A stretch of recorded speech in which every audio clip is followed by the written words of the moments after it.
नमस्कार दोस्तों, स्वागत है आपका हमारे चैनल जेम्स स्टार जीएस गुरु में।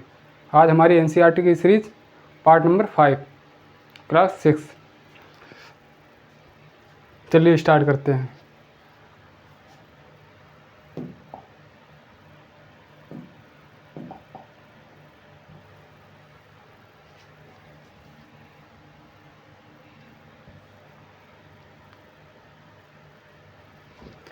तो कल मैंने आपको अशोक के पुत्र के बारे में गलत सूचना दे दी थी, वो उसके लिए सॉरी। अशोक का पुत्र थे महेंद्र, जो आपको बताए थे राहुल, वो महात्मा बुद्ध के पुत्र थे। अशोक के पुत्र और पुत्री महेंद्र और संघमित्रा, जिन्होंने श्रीलंका में धम्म का प्रचार किया। तो आगे चलते हैं फिर।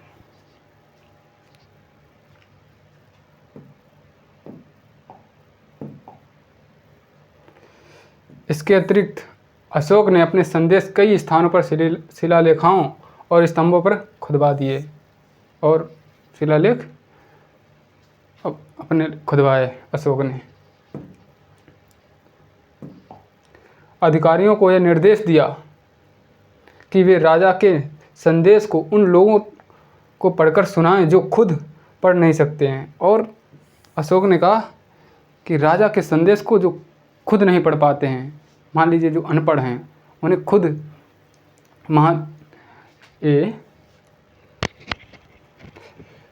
धम्म महापात्र ये जाएं और उनको पढ़कर सुनाएं।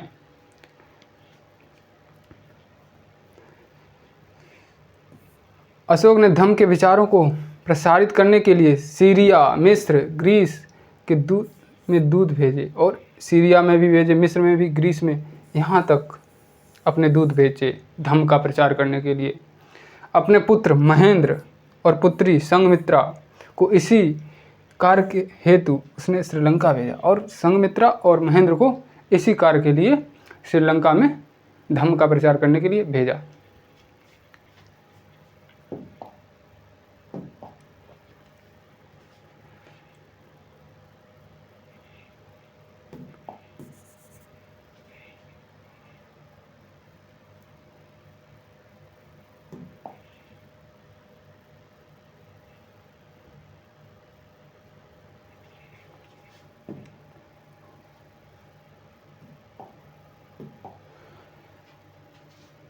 अपनी प्रजा के लिए अशोक का संदेश। अशोक ने अपनी प्रजा के लिए क्या क्या संदेश दिया। लोग विभिन्न अवसरों पर अनुष्ठान करते थे।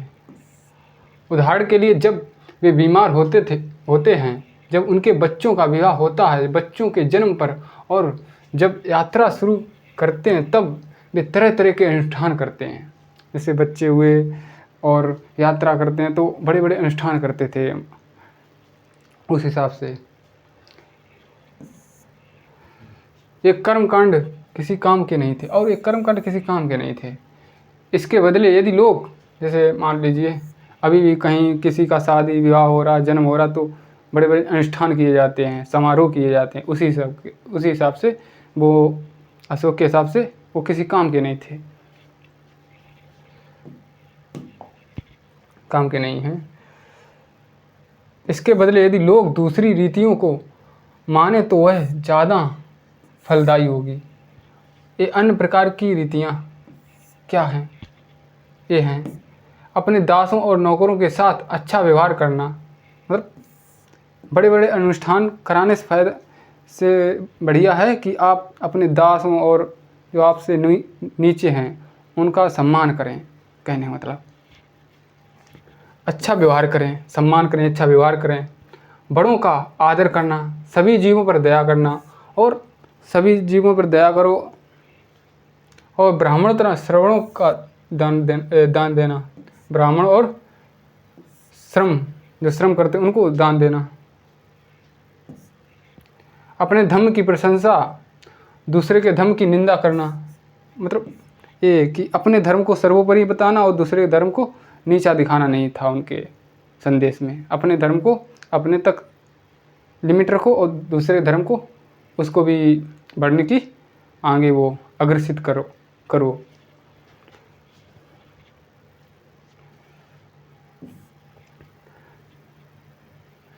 अपने धर्म की प्रशंसा और दूसरे धर्म की निंदा करना, दोनों ही बातें गलत हैं। ये दोनों बातें गलत हैं। हर किसी को दूसरे धर्म का आदर करना चाहिए। हर किसी को दूसरे धर्म का आदर करना चाहिए। हमारे फंडामेंटल राइट्स में कहा गया, सबका धर्म का विकास हो और सबके धर्म का आदर करना है हम लोगों को, सारे भारतवासियों को। यदि कोई अपने धर्म की बड़ाई और दूसरे के धर्म की बुराई करता है तो वह वास्तव में अपने धर्म को ज़्यादा नुकसान पहुंचाता है। अगर कोई व्यक्ति अपने धर्म को सर्वोपरि बताता है, दूसरे धर्म को नीचा दिखाता है, तो वो आदमी बेकार है। कहने का मतलब वो अपने धर्म को नीचा दिखा रहा है। वो मतलब ये नहीं कि वो दूसरे धर्म को नीचा दिखा रहा है, वो खुद अपनी योग्यता दिखा रहा कि मेरा ही धर्म नीचा है, कहने का मतलब। इसलिए हर किसी को दूसरे के धर्म के प्रमुख विश्वासों को समझने की कोशिश करते हुए उनका आदर करना चाहिए। दूसरे के धर्म को आदर करो। अपने धर्म का आदर करना ही है, दूसरे के धर्म का भी आदर करो उस हिसाब से।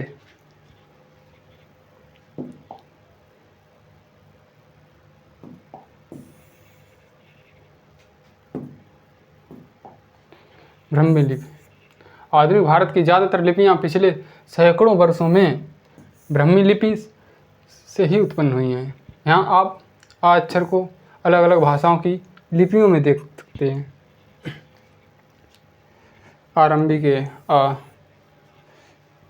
आरंभिक ब्राह्मी लिपि का, देवनागरी का, बांग्ला का, मलयालम का, तमिल का, इतना डिफरेंस है सबकी भाषाओं में, सबकी लिपियों में।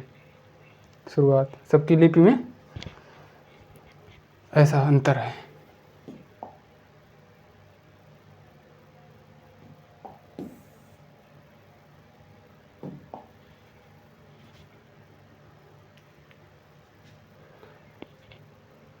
तुम कलिंग में रहती हो, तुम्हारे माँ बाप के युद्ध में काफ़ी दुख पड़ने लगे। ये नॉर्मल कल्पना वाला है हिसाब। महत्वपूर्ण शब्दावलियाँ,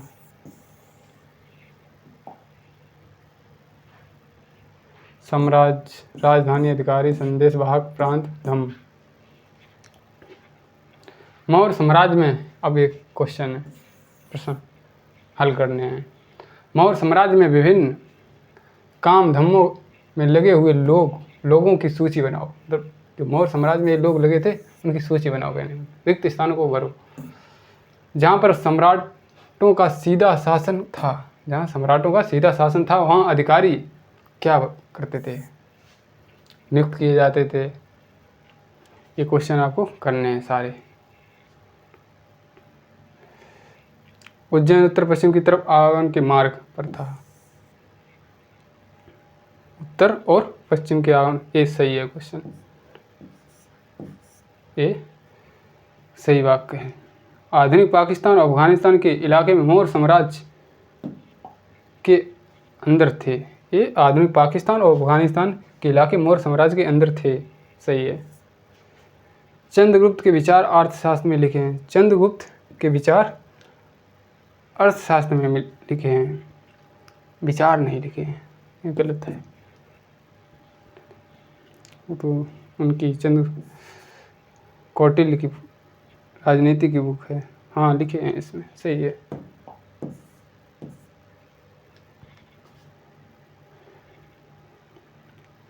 कलिंग बंगाल का प्राचीन नाम है।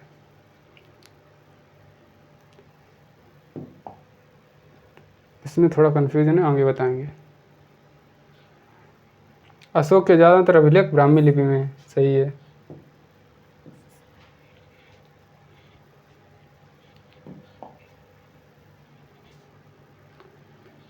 ये पहेलियों के क्वेश्चन है ऐसे। मौर्य साम्राज्य की शुरुआत 2300 साल पहले तिथि है।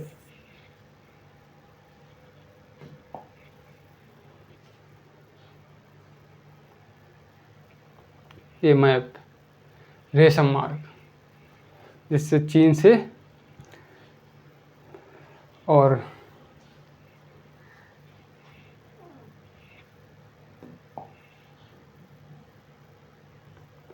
चीन से मिडिल ईस्ट के लिए जाने के लिए ये रेशम मार्ग था। यूरोप में जाने के लिए रेशम मार्ग से ही सब चले जाते थे, चीन जापान उधर रेशम मार्ग से ही सब लोग जाते थे। ये रेड लाइन है ये ना, ये मार्ग चीनी शासकों के नियंत्रण में था। ये चीनी शासकों के नियंत्रण में था। और ग्रीन वाला ये कुषाणों के नियंत्रण में। भूरा थोड़ा ये महत्वपूर्ण समुद्री मार्ग। रेड ये मार्ग ईरान फारस के शासकों के नियंत्रण में था। ये मार्ग रोमन शासकों के नियंत्रण में था। तो ये दिखाया गया मैप।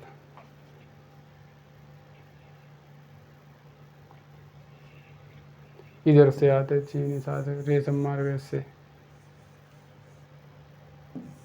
इधर से रेशम मार्ग। एक है काला सागर, ये है कैस्पियन सागर, एक काकेशस पर्वत है, इम्पोर्टेंट है।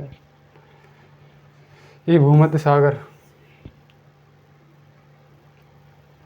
स्ट्रेट हार्मुज, ये लाल सागर, ये लाल सागर है।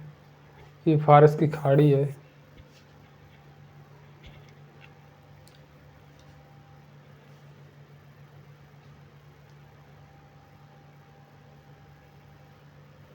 ये यूराल पर्वत जो यूरोप और एशिया को दो भागों में बांटता है, यूराल पर्वत ही बांटता है।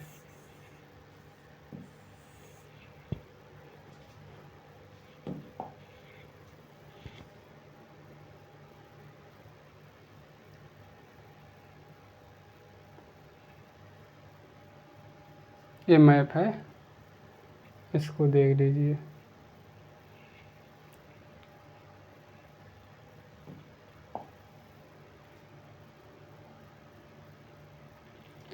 ये कैसे सिक्के थे उसके बारे में बताते हैं।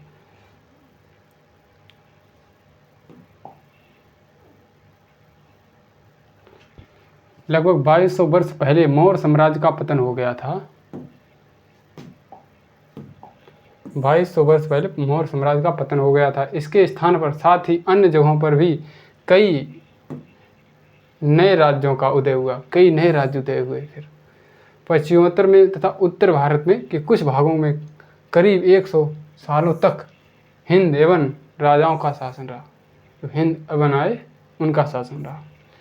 उधरी से आए तो उधरी शासन करना स्टार्ट कर दिया। इसके बाद पश्चिमोत्तर तथा उत्तर पश्चिम भारत पर शक नामक मध्य एशियाई लोगों का शासन स्थापित हुआ। इनमें से कुछ राज्य लगभग 500 वर्ष तक टिके रहे और 500 वर्ष तक टिके रहे राज्य के शासक, जब तक कि शक शासकों को गुप्त शासकों से पराजय नहीं मिली। जब तक शक शासकों को, जब गुप्त शासक आए, शकों को पराजित कर दिया। शकों के बाद कुषाण, फिर कुषाण जो को महान शासक थे, कनिष्ठ, जिन्होंने चौथी बौद्ध संगीति कराई और उसमें बड़ी लेवल पर महात्मा बुद्ध की मूर्तियां बनवाई, वही कनिष्ठ। शकों के बाद कुषाण लगभग 200 वर्ष पहले, लगभग 2000 वर्ष पहले का शासन स्थापित किया। इनमें से तुम कुषाणों के बारे में अधिक जानकारी जानोगे, आगे बताएंगे। उत्तर तथा मध्य भारत के कुछ इलाकों में मौर्य सेनानायक पुष्यमित्र शुंग ने एक राज्य की स्थापना की। पुष्यमित्र शुंग ने एक राज्य की स्थापना की। शुंगों के बाद कर्ण शुंग जो थे, पुष्यमित्र शुंग ने ज़्यादातर बौद्ध धर्म को, जो स्तूप थे गिरवाए, बौद्ध धर्म को विकसित नहीं होने दिया। उसने बौद्ध धर्म को ज़्यादा छूट नहीं दी। पुष्यमित्र शुंग ने अपना संरक्षण नहीं दिया।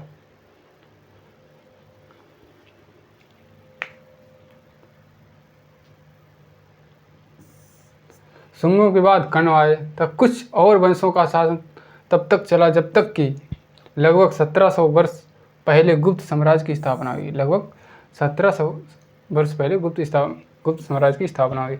हमने देखा है कि पश्चिमी ये कुषाणों के सिक्का है, कुषाण शासक ऐसे। ये हिंद एवं सिक्का, ये टोपी रहती पीछे वो लगा रहता है। ये शकों के सिक्के हैं।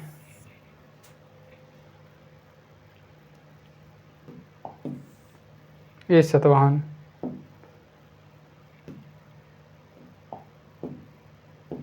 ये साउथ में ज़्यादा इनका क्षेत्र विस्तार था।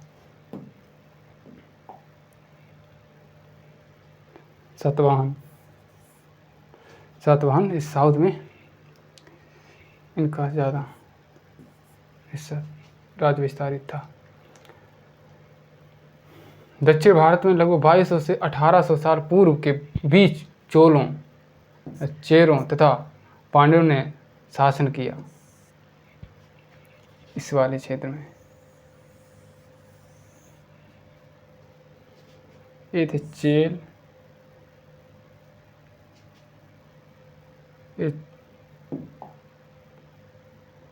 इधर थे चोल, इधर पांड्य थे।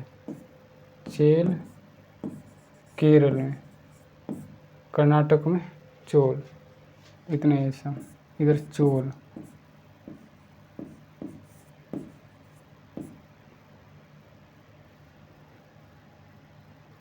इधर बीच वाले वहाँ पांड्य, पांड्य।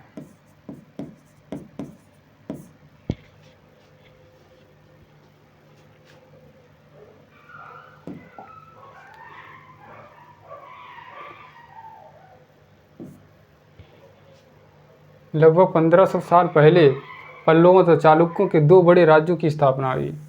पल्लवों और चालुक्यों के दो बड़े राज्यों की स्थापना हुई। इसके अलावा और भी कई राज और राजा थे। इसके बारे में हमें अनेक सिक्कों, पांडुलिपियों तथा पुस्तकों से पता चलता है।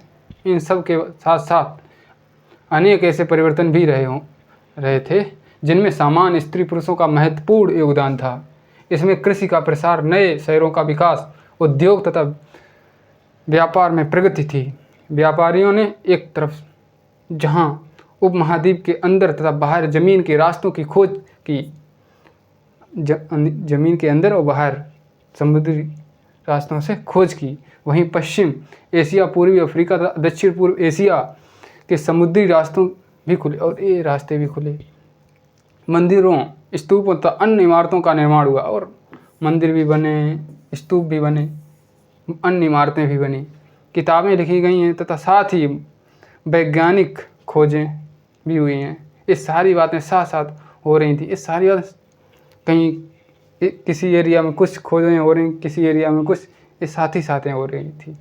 इस पुस्तक की बाकी हिस्सों में को पढ़ते हैं और तुम इन बारे में ध्यान रखना, मतलब आगे और बताया जाएगा।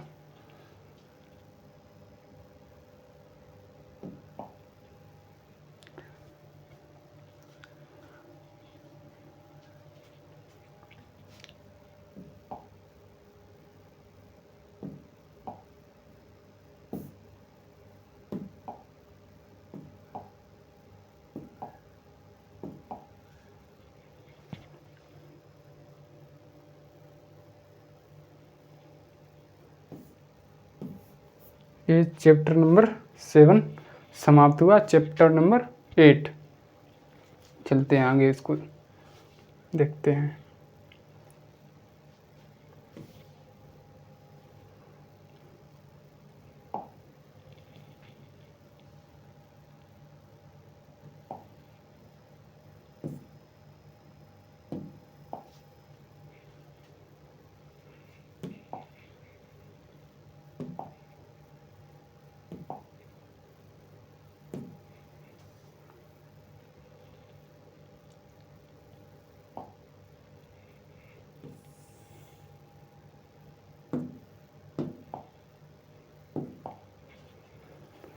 ये सारे चैप्टर समाप्त होने के बाद फिर इनके सारे MCQs कराएंगे, जिससे हमारी NCERT एकदम हाई लेवल का इसका रिवीजन हो जाए।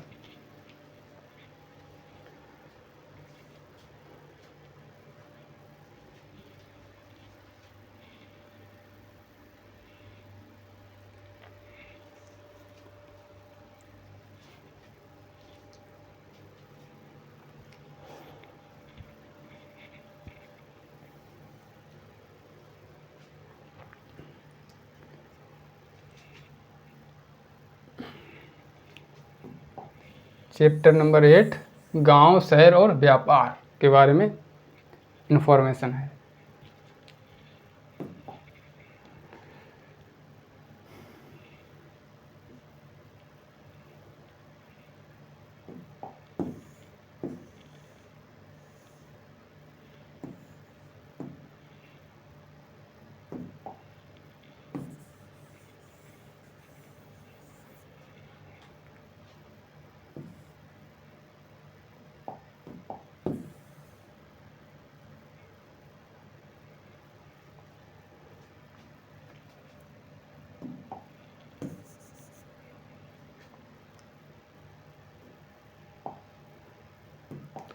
लोहे के औजार और खेती।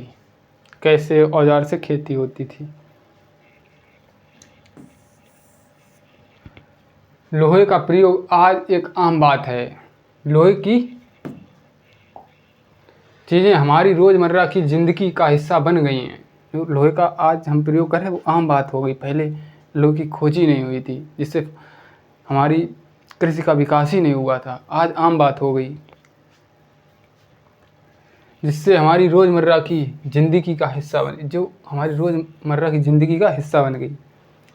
कहीं बाइक है, कहीं 4 व्हीलर है, किसी तो लोहे के थ्रू ही सारी चीज़ें बनी हैं ज़्यादातर।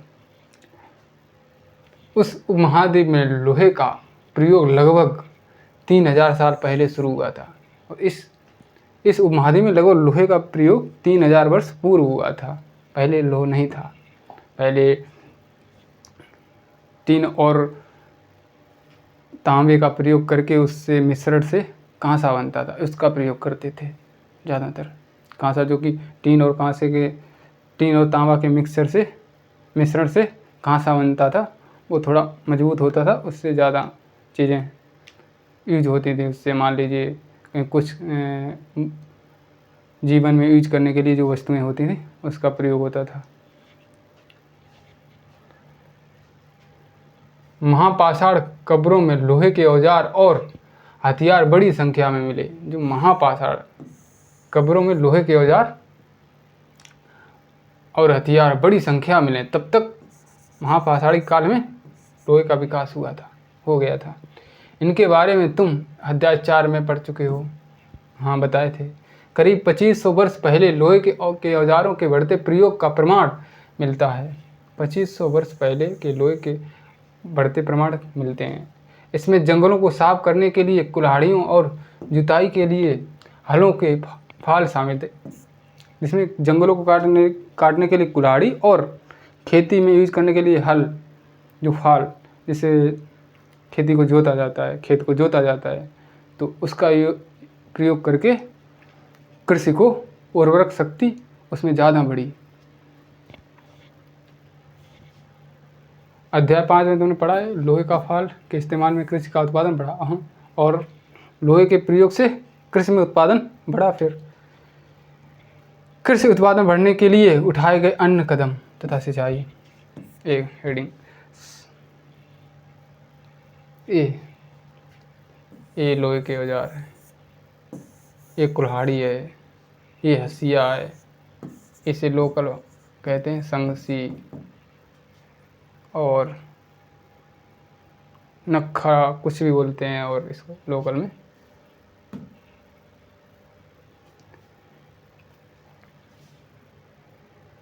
लाश।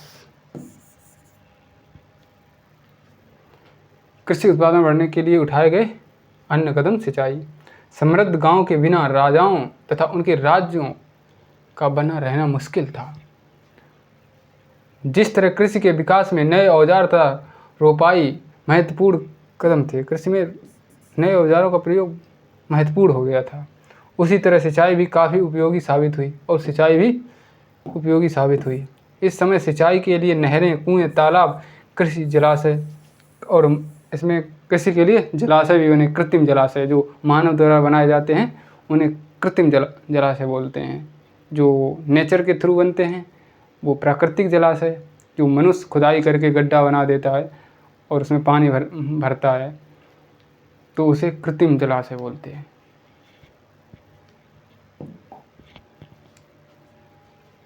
कृत्रिम जलाशय बनाए गए। औजारों की सूची दी गई, जिसमें हसिया है, कुल्हाड़ी है, सणसी, मतलब इसे संगसी बोलते हैं। लोहे की ऐसी 5 चीज़ों की सूची बताए गए।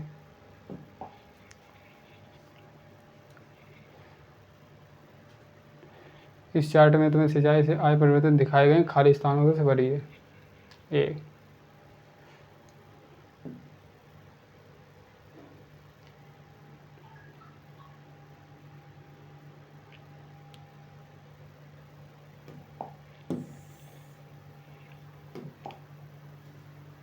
गांव में कौन रहते थे? इस उपमहाद्वीप के दक्षिणी तथा उत्तरी हिस्सों के अधिकांश गांव में कम से कम तीन तरह के लोग रहते थे।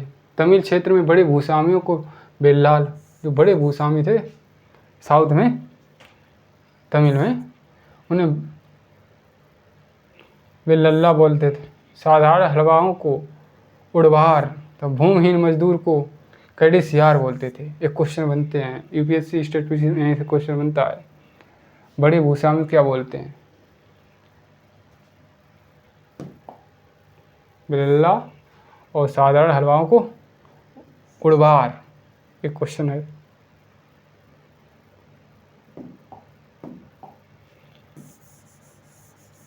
यहीं से क्वेश्चन बनते हैं।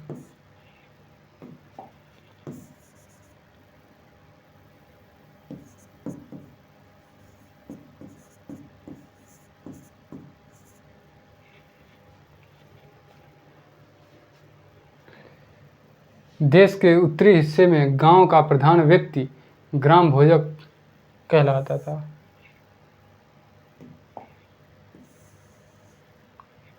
ये भी यहाँ से भी, गांव का प्रधान ग्राम भोजक, ये भी पूछता है। अक्सर एक ही परिवार के लोग इस पद पर कई पीढ़ियों तक बने रहते थे।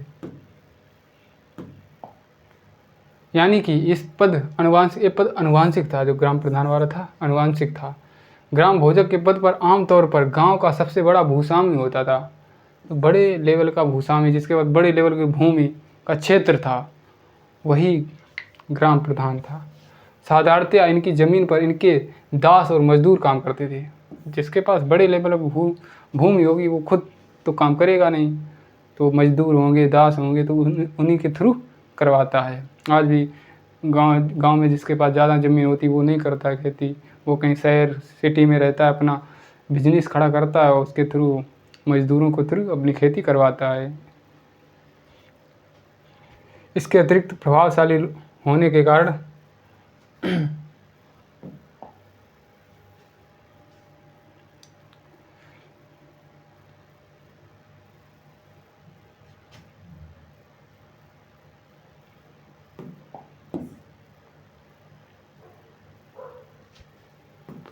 प्राय राजा भी कर वसूलने का काम इन्हें ही सौंप देते थे, और राजा कर वसूलने का काम इन्हीं को सौंप देते थे।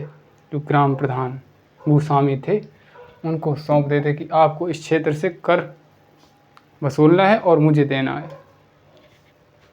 ये न्यायाधीश का और कभी कभी पुलिस का भी काम करते। ये लोग न्यायाधीश और पुलिस का भी काम करते। वहाँ की जिम्मेदारी एक ग्राम प्रधान ही ले लेता था, और वहाँ प्रशासन की वही जिम्मेदारी ले लेता। कैसे? कुछ भी आसपास क्षेत्र में, गांव क्षेत्र में कुछ भी झगड़ा हुआ तो वही ग्राम प्रधान ही सुलझा देता था। और राजस्व से संबंधित वो सारा इकट्ठा करता था राजस्व, फिर राजा के पास इकट्ठा पहुंचा देता था, तो राजा भी खुश रहता था, टाइम से उसको भी राजस्व मिलता रहता था। तो उस हिसाब से ग्राम भोजकों के अलावा अन्य स्वतंत्र कृषक भी होते थे, और अन्य भी होते थे कृषक स्वतंत्र, जिन्हें गृहपति कहते थे। स्वतंत्र को क्या बोलते? गृहपति। यहाँ से क्वेश्चन बनेगा।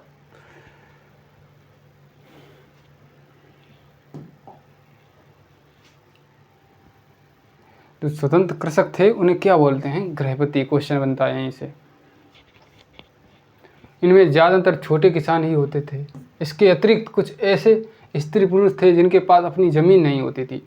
आज भी कुछ समाज में जिसके पास बहुत ज़मीन है, किसी के पास थोड़ी ज़मीन है, किसी के पास बिल्कुल नहीं ज़मीन है। गांव में भी आज भी ऐसा है। वो बेचारे मजदूरी करते हैं, कहीं बाहर फैक्ट्री में काम करते हैं जिसके पास खेती नहीं है। तो किसी के पास बहुत सम खेती है, 200 बीघा, कहीं 250 बीघा, कहीं 100 बीघा, किसी के पास 2 बीघा नहीं। तो आज भी ये असमानता है गांव में कृषि से संबंधित।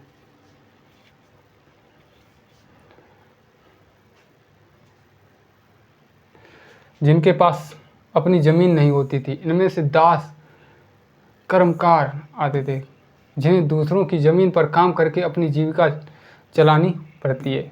और आज भी गांव में जिसके पास ज़मीन नहीं होती है तो वो दूसरे की ज़मीन को जैसे पट्टा बोलते हैं, और जैसे एग्रीमेंट भी ले लेते हैं ज़मीन, तो उसके थ्रू अपनी जीविका का पालन करते हैं।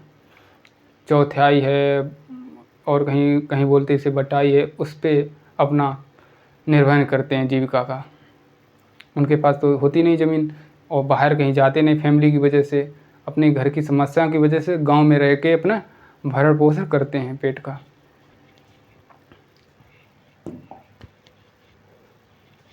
अधिकांश गांव में लोहार, कुम्हार, बढ़ई, बुनकर जैसे और कुछ शिल्पकार भी रहते थे, अभी भी रहते हैं, लेकिन आज इनकी चीज़ें कम हो गई। लोहार हैं, कहीं कुम्हार हैं, जो कुम्हार मतलब जो बर्तन बनाते हैं, बढ़ई मतलब जो जिन्हें आज विश्वकर्मा बोलते हैं, जो जैसे खटिया है कुछ और मान लीजिए फर्नीचर का काम जो करते हैं वो बढ़ई करते हैं। बुनकर जो कुछ बुनते हैं कपड़े या कुछ भी, शिल्पकार जो शिल्प का कार्य करते हैं।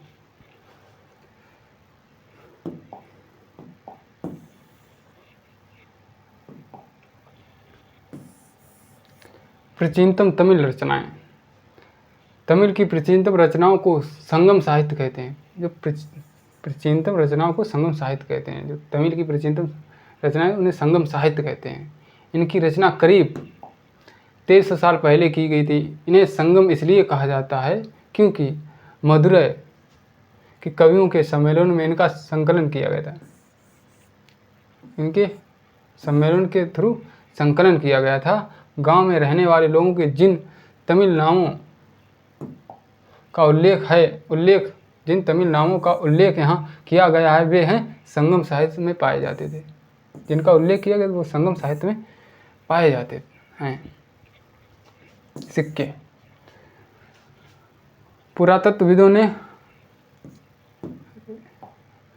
पुरातत्वविदों को इस युग के हजारों सिक्के मिले। इस युग के जो हमारी ASI की टीम है वो खोजती है इस चीज़ों के इतिहास की छानबीन करती है, पहले हमारा समाज कैसा था, वो ASI टीम के थ्रू ही होता है। पुरातत्वविद का समूह होता है। सबसे पुराने आहत के सिक्के थे जो करीब 500 साल चले। इनका चित्र नीचे दिया गया। ये है आहत के सिक्के। सिक्कों का आकार बदलता गया, कहीं आयताकार, कहीं वर्गाकार, कहीं अंडाकार, ऐसे होते होते अब सर्कल आकार, गोल वृत्ताकार हो गए। चांदी, तांबे के सिक्के पर विभिन्न आकृतियों का आहत कर बनाए जाने के कारण इन्हें आहत सिक्का कहा जाता है। कहीं ये तांबे का है, ये चांदी का है, तांबा, चांदी।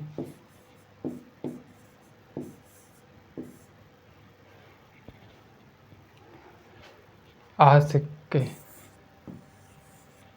सिक्के सामान्यतः आयताकार और कभी कभी वर्गाकार, ये बताया ना आपको, कभी वर्गाकार, कभी आयताकार, कहीं अंडाकार, ऐसे थे सब।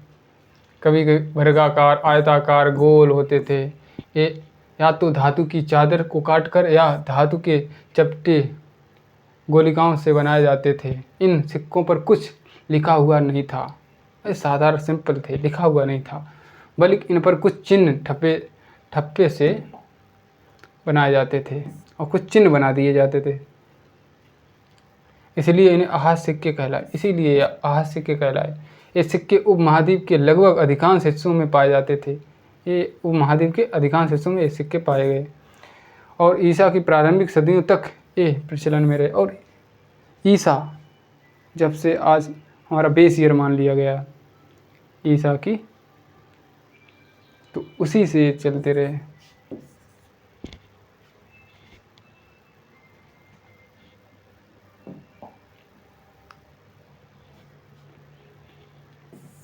विनिमय के अन्य साधन। संगम साहित्य की इस छोटी सी कविता को पढ़ो और खेतों के सफ़ेद धान गाड़ियों पर लादे जा रहे थे। नमक के लिए लंबे लंबे रास्ते, चांदनी की सफ़ेद रेत पर परिवार को समेटे कहीं पीछे। एक कविता है, आप इसके बारे में क्या ही बताएं। आगे बढ़ते हैं।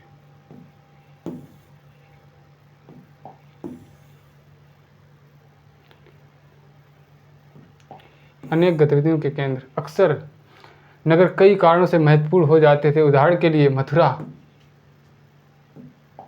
मानचित्र को देखें और 2500 साल से भी ज़्यादा समय में एक महत्वपूर्ण नगर रहा। मथुरा महत्वपूर्ण नगर रहा क्योंकि ये यातायात व्यापार के दो मुख्य रास्तों पर स्थित था। इनमें से एक रास्ता उत्तर पश्चिम से पूर्व की ओर, दूसरा उत्तर से दक्षिण की ओर जाने वाला था। एक था उत्तर पश्चिम से पूर्व की ओर और दूसरा उत्तर दक्षिण की ओर जाने वाला था। शहर के चारों ओर किलेबंदी थी और इसके चारों ओर किलेबंदी थी। कोई बाहरी व्यक्ति इस पर हमला ना कर दे, कोई राजा। इसमें अनेक मंदिर थे। आसपास के किसान तथा पशुपालक शहर में रहने वालों के लिए भोजन जुटाते थे। मथुरा के बेहतरीन मूर्तियां बनाने का केंद्र था और मथुरा बेहतरीन मूर्तियां बनाने का केंद्र हो गया था। खासकर कुषाण शासक कनिष्ठ था, उसके शासनकाल में बनी थी। लगभग 2000 साल पहले मथुरा कुषाणों की दूसरी राजधानी बना। 2000 पहले मथुरा जो कि कुषाणों की दूसरी राजधानी बना। इसके बारे में तुम आगे पढ़ोगे। और मथुरा के धार्मिक केंद्र भी, और मथुरा धार्मिक केंद्र भी रहा। यहाँ बौद्ध विहार और जैन मंदिर, यहाँ बौद्ध भी मंदिर हैं, जैन भी मंदिर हैं। यहाँ कृष्ण भक्ति का एक महत्वपूर्ण केंद्र। ये धार्मिक स्थल बहुत हो गया, कृष्ण का, जैन का, बौद्ध का।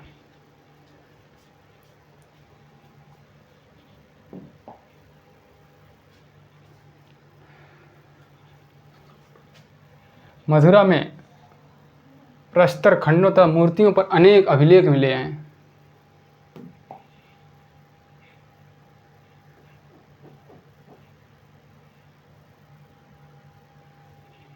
आमतौर पर ये संक्षिप्त अभिलेख हैं। ये स्त्रियों तथा पुरुषों द्वारा मठों या मंदिरों को दिए गए।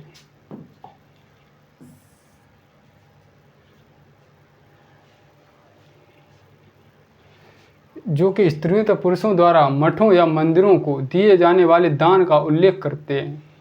प्रायः शहर के राजा, रानी, अधिकारी, व्यापारी तथा शिल्पकार था इस प्रकार के दान करते थे। ये जो दान करते थे, राजा थे, रानी थे, अधिकारी और व्यापारी। जिनके पास पैसा होगा वही दान देगा, वही दक्षिणा ज़्यादा देगा।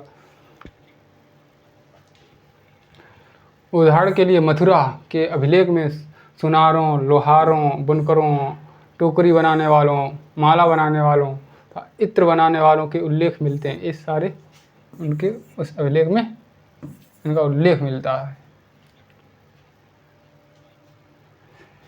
शिल्प तथा शिल्पकार।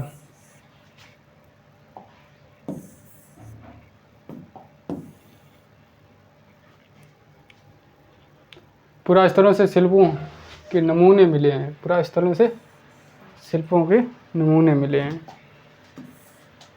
इनमें मिट्टी के बहुत ही पतले और सुंदर बर्तन मिले। मिट्टी के पतले और सुंदर मिले बर्तन, जिन्हें उत्तरी काले चमकीले पात्र कहा जाता, और जिन्हें उत्तरी काले चमकीले पात्र कहा जाता क्योंकि ये ज़्यादातर उपमहाद्वीप के उत्तरी भाग में मिले। ये महाद्वीप के उत्तरी भाग में ज़्यादा मिले। ध्यान रहे कि अन्य दूसरे शिल्पों के अवशेष नहीं बचे होंगे। जैसे कि विभिन्न ग्रंथों से हमें पता चलता है कि कपड़ों का उत्पादन बहुत महत्वपूर्ण था। कपड़ों का यहाँ उत्पादन बहुत महत्वपूर्ण था। उत्तर में बनारस, जिसे वाराणसी बोलते हैं, और दक्षिण में मदुरै इसके प्रसिद्ध केंद्र थे कपड़ा के लिए। यहाँ स्त्री पुरुष दोनों काम करते थे, जो कि बनारस अभी भी है कपड़े के लिए।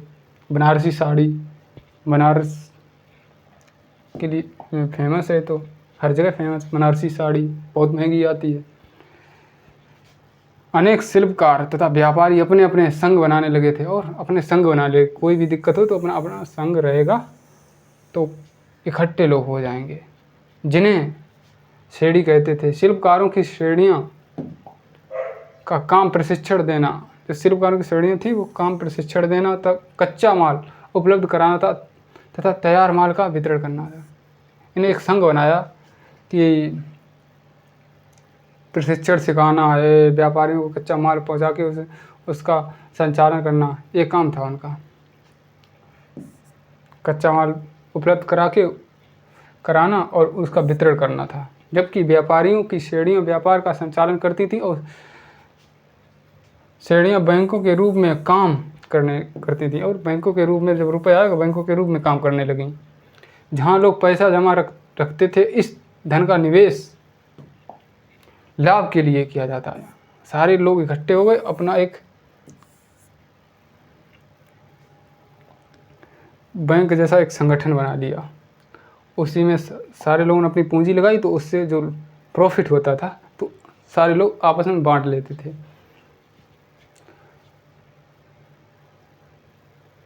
और उससे मिले लाभ का कुछ हिस्सा जमा करने वाले को लौटा दिया जाता था, या फिर मठ आदि धार्मिक स्थानों को दे दिया जाता था।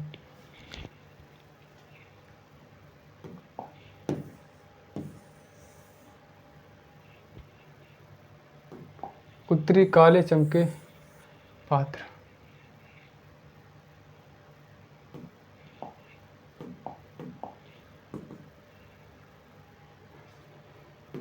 ये योग कठोर चाक निर्मित तथा धातु की तरह दिखने वाले तथा चमकदार काली सतह वाले पात्र हैं।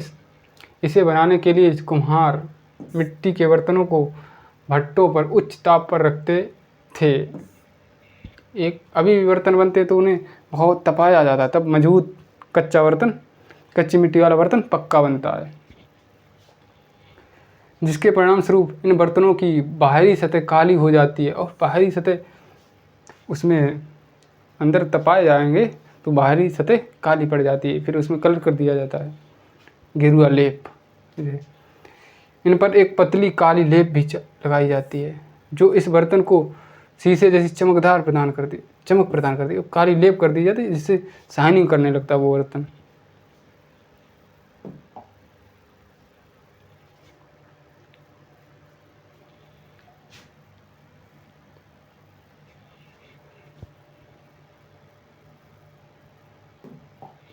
सूत काटने और बुनने के नियम। ये नियम अर्थशास्त्र में के हैं और अध्याय 7 में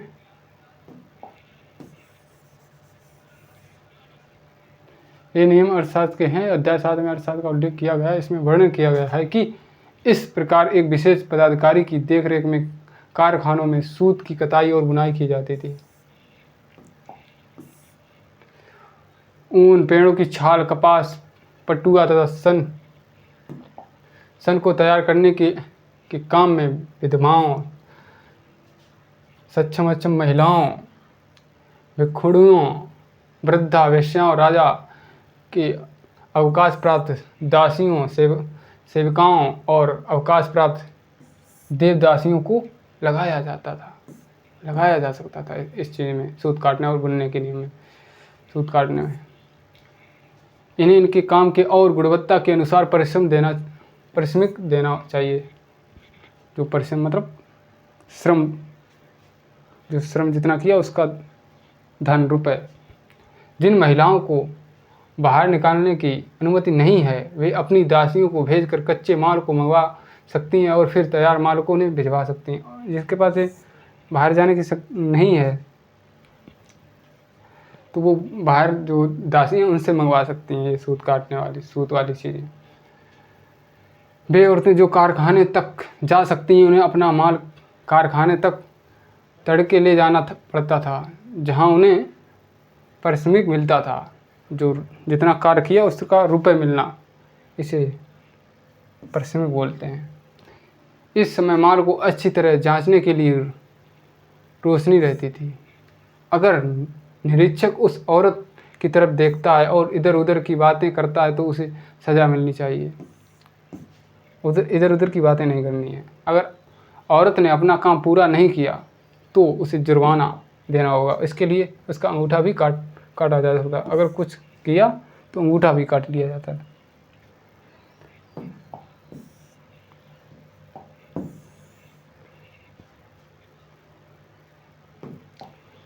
अरिकामेडु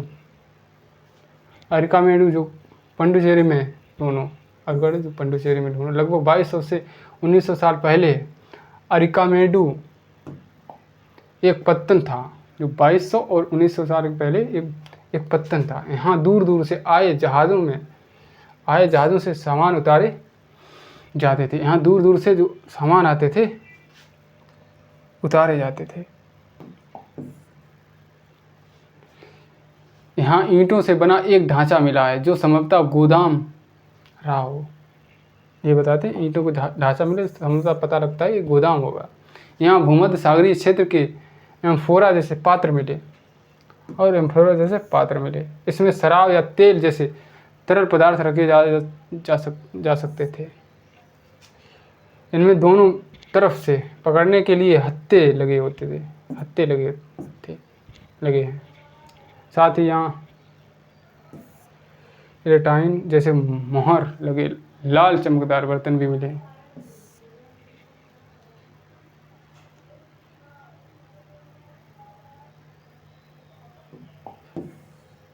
ये चलिए आगे।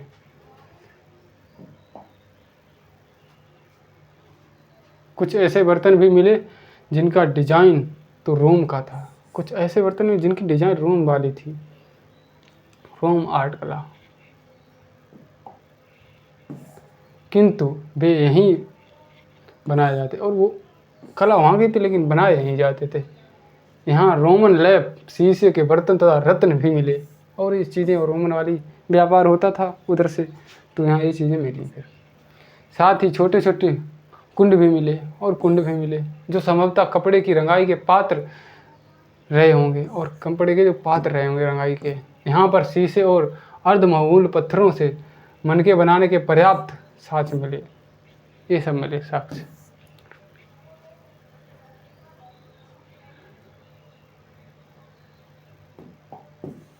एक यूनानी नाविक द्वारा दिया गया विवरण बेरी गांजा भरूच का यूनानी नामक की कहानी है।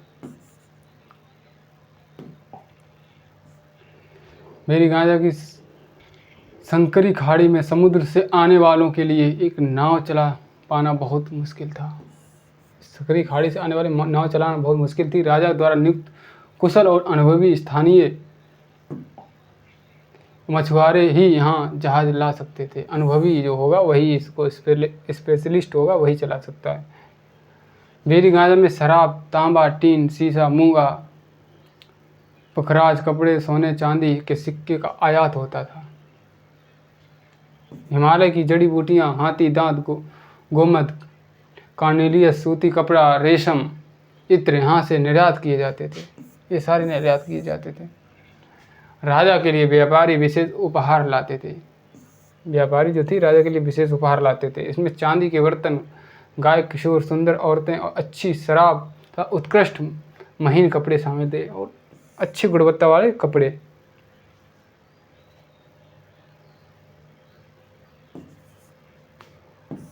व्यापारी तुमने उत्तरी काले पॉलिश वाले बर्तनों के बारे में पढ़ा है और ये खूबसूरत बर्तन खास तौर से इनकी कटोरियाँ तथा थालियाँ तथा इस उपमहाद्वीप के अनेक पुरास्थलों से मिले हैं। सवाल उठता है कि इन जगहों पर ये बर्तन कैसे पहुँचे, ये कैसे मिले यहाँ इन जगहों पर, ये सवाल उठता है।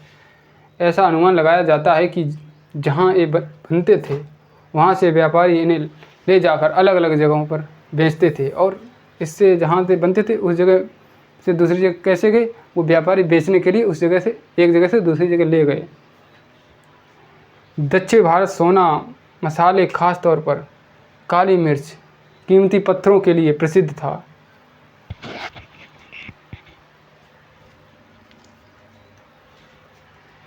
जो दक्षिण भारत था अभी भी इस चीज़ों के लिए फेमस है, प्रसिद्ध है। सोना, कर्नाटक, मसाले, खास तौर पर काली मिर्च, कीमती पत्थरों के लिए प्रसिद्ध था। साउथ काली मिर्च रोमन साम्राज्य में इतनी मांग थी कि इसे काले सोने के नाम से बुलाते। और काली मिर्च की रोमन यूरोप में इतनी मांग थी, उसे काला सोना कहने लगे वो लोग। इतनी स्वाद बदल जाता है ना, सब्जी में काली मिर्च डाल दो तो उसी हिसाब से उसे काला सोना कहा गया।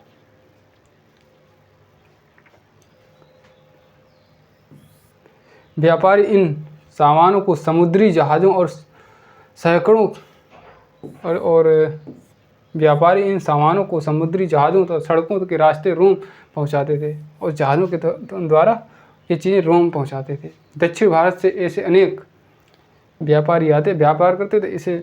इससे मसाले हैं और सारे जहाज़ के थ्रू यूरोप में जाते थे।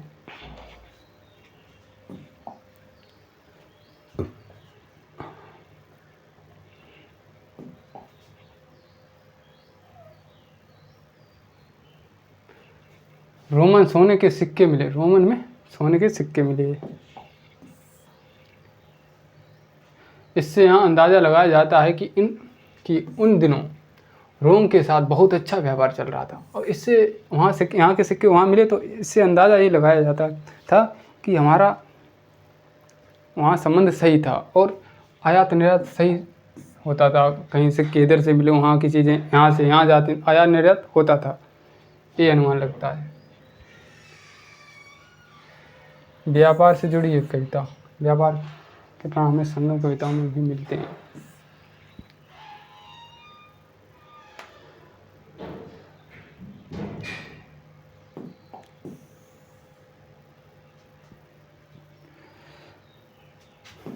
व्यापारियों ने कई समुद्री रास्ते खोज निकाले और व्यापारियों ने समुद्री रास्ते खोज निकाले, कहीं इधर से व्यापार करने के लिए, कहीं इधर जाते कहीं उधर, नए नई जगहों की खोज करी व्यापारियों ने।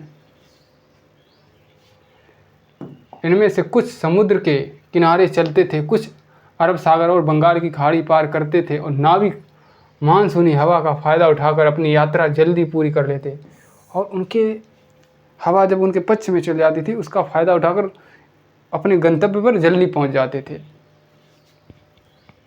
वे अफ्रीका अरब के पूर्वी तट से इस उपमहाद्वीप के पश्चिमी तट पर पहुंचना चाहते थे और वे अफ्रीका या अरब के पूर्वी तट से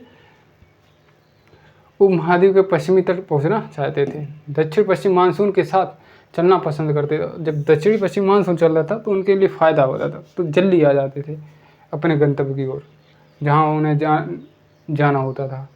इन लंबी यात्राओं के लिए मजबूत जहाज़ों का निर्माण किया गया। हल्के फुल्के जहाज़ होंगे तो पलट जाएंगे, सुनामी आती हैं, बड़े तूफान आते हैं समुद्र में, तो बड़े भारी भरकम वाले जहाज़ बनाए जाते थे। आज के कंपैरिजन में बहुत छोटे। अगर आज से कंपेयर करें, आज तो बहुत बड़े बड़े जहाज़ हैं, लेकिन पहले उस हिसाब से थोड़े बनाए जाते छोटे छोटे।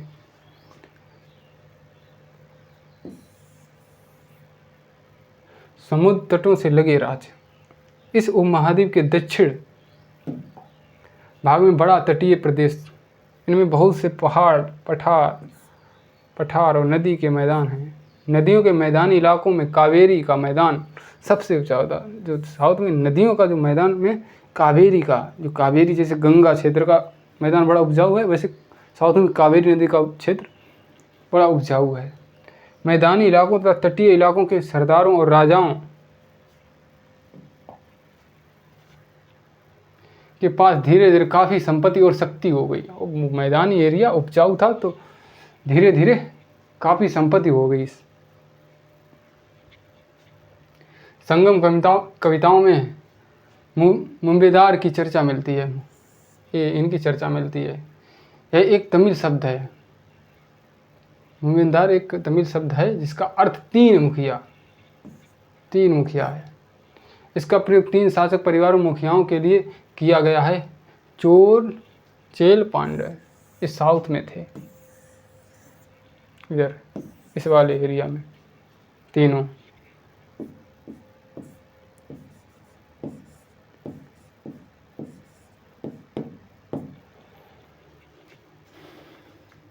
चोल, चेल, पांड्य जो करीब 2300 साल पहले दक्षिण भारत में काफ़ी शक्तिशाली माने जाते।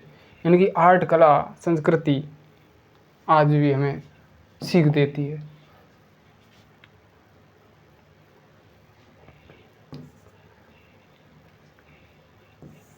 काफ़ी शक्तिशाली माने जाते हैं। इन तीनों मुखियाओं के अपने दो सत्ता केंद्र थे। इनमें से एक तटीय हिस्से में और दूसरा अंदरूनी हिस्से में था। इस तरह के 6 केंद्रों में से 2 बहुत महत्वपूर्ण थे। एक चोरों का पत्तन पुहार कावेरीपट्टनम, दूसरा पांडवों की राजधानी मदुरै और चोरों का पुहार कावेरीपट्टनम था। ये मुखिया जो लोगों से नियमित कर के बजाय उपहारों की मांग करते थे। ये लोग कर की बजाय उपहार लेते थे। उपहार में जनता भी खुश कि हाँ, हमसे ज़बरदस्ती कुछ टैक्स नहीं लिया जाता, तो बड़े लेवल पर उपहार दिया जाता था इनको, कोई नियमित टैक्स नहीं लेते थे। कभी कभी ये सैनिक अभियानों पर भी निकल पड़ते थे और आसपास के इलाकों में शुल्क वसूल कर लाते थे। और कभी कभी सैनिक अभियान में आसपास के इलाके में शुल्क वसूल कर लाते थे, अपने राजस्व की वृद्धि करते थे। इसमें से कुछ धन वे अपने पास रख लेते थे, बाकी अपने समर्थकों, नाते रिश्तेदारों, सिपाहियों तथा कवियों को बीच बांट देते थे। और जो बाहर के क्षेत्र को जीत कर लाते थे जिससे शुल्क, वो अपने रिश्तेदारों, अपने सैनिकों जिन्होंने जिताया उनको रुपए बांट देते थे, कुछ अपने पास हिस्सा रख लेते थे। अनेक संगम कवियों ने उन मुखियाओं की प्रशंसा में कविताएं भी लिखी। और कवियों को अगर ज़्यादा रुपए मिलेगा तो कवि उसका गुणगान भी करेगा। कवि को, आप कोई भी कवि हो, कवि सम्मेलन में आप कवि को रुपए देने लोगों, देखो कवि फिर आपके ऊपर कितनी कविताएं बनाता है, एकदम आपका दिल गदगद कर देगा। तो उस टाइम के भी कवि, राजा महाराज कवियों को अगर रुपए दे देते ना, कवि उनके ऊपर बड़ी बड़ी कहानियाँ, कविताएं लिख देते थे और मिलती भी हैं, जो उन्हें कीमती जवाहरात, सोने, घोड़े, हाथी, रथ, सुंदर कपड़े दिया करते थे और ये सब चीज़ें देते थे। कवि भी प्रसन्न, राजा भी प्रसन्न, उसका राजा का गुणगान हो जाता था, कवियों को उनकी जीवन में यूज होने वाली चीज़ें मिल जाती थी। इसके लगभग 200 वर्षों के बाद पश्चिम भारत में सातवाहन नामक राजवंश का प्रभाव पड़ गया और साउथ में 200 वर्षों बाद सातवाहन का राजवंश का प्रभाव बढ़ा।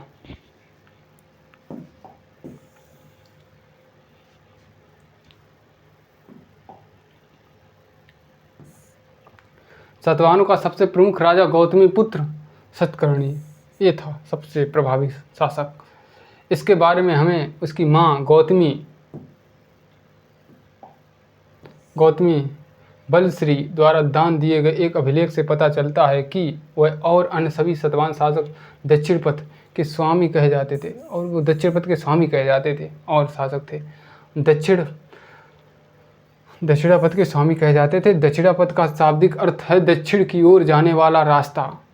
एक बीच रास्ते में से अगर कोई दक्षिण में प्रवेश करेगा तो इस रास्ते से जाएगा, दक्षिणापथ रास्ता कह दिया इसे। पूरे दक्षिण के क्षेत्र के लिए भी यही नाम प्रचलित था और पूरे दक्षिण के क्षेत्र के लिए यही नाम प्रचलित था। श्री सतकर्णी ने पूर्वी, पश्चिमी तथा दक्षिण तटों पर अपनी सेनाएं भेजी। इन्होंने इनकी जो थी गौतमीपुत्र सतकर्णी, राजा गौतमीपुत्र श्री सतकर्णी था। ये मातृ पक्ष से संबंधित थे। पितृ समाज जैसे, मतलब पिता से हमारा नाम निकलता है, और ये मातृ पक्ष से संबंधित थे। गौतमी माता का नाम आता है इनके आगे, गौतमीपुत्र सतकर्णी, साउथ के अकेले ऐसे शासक।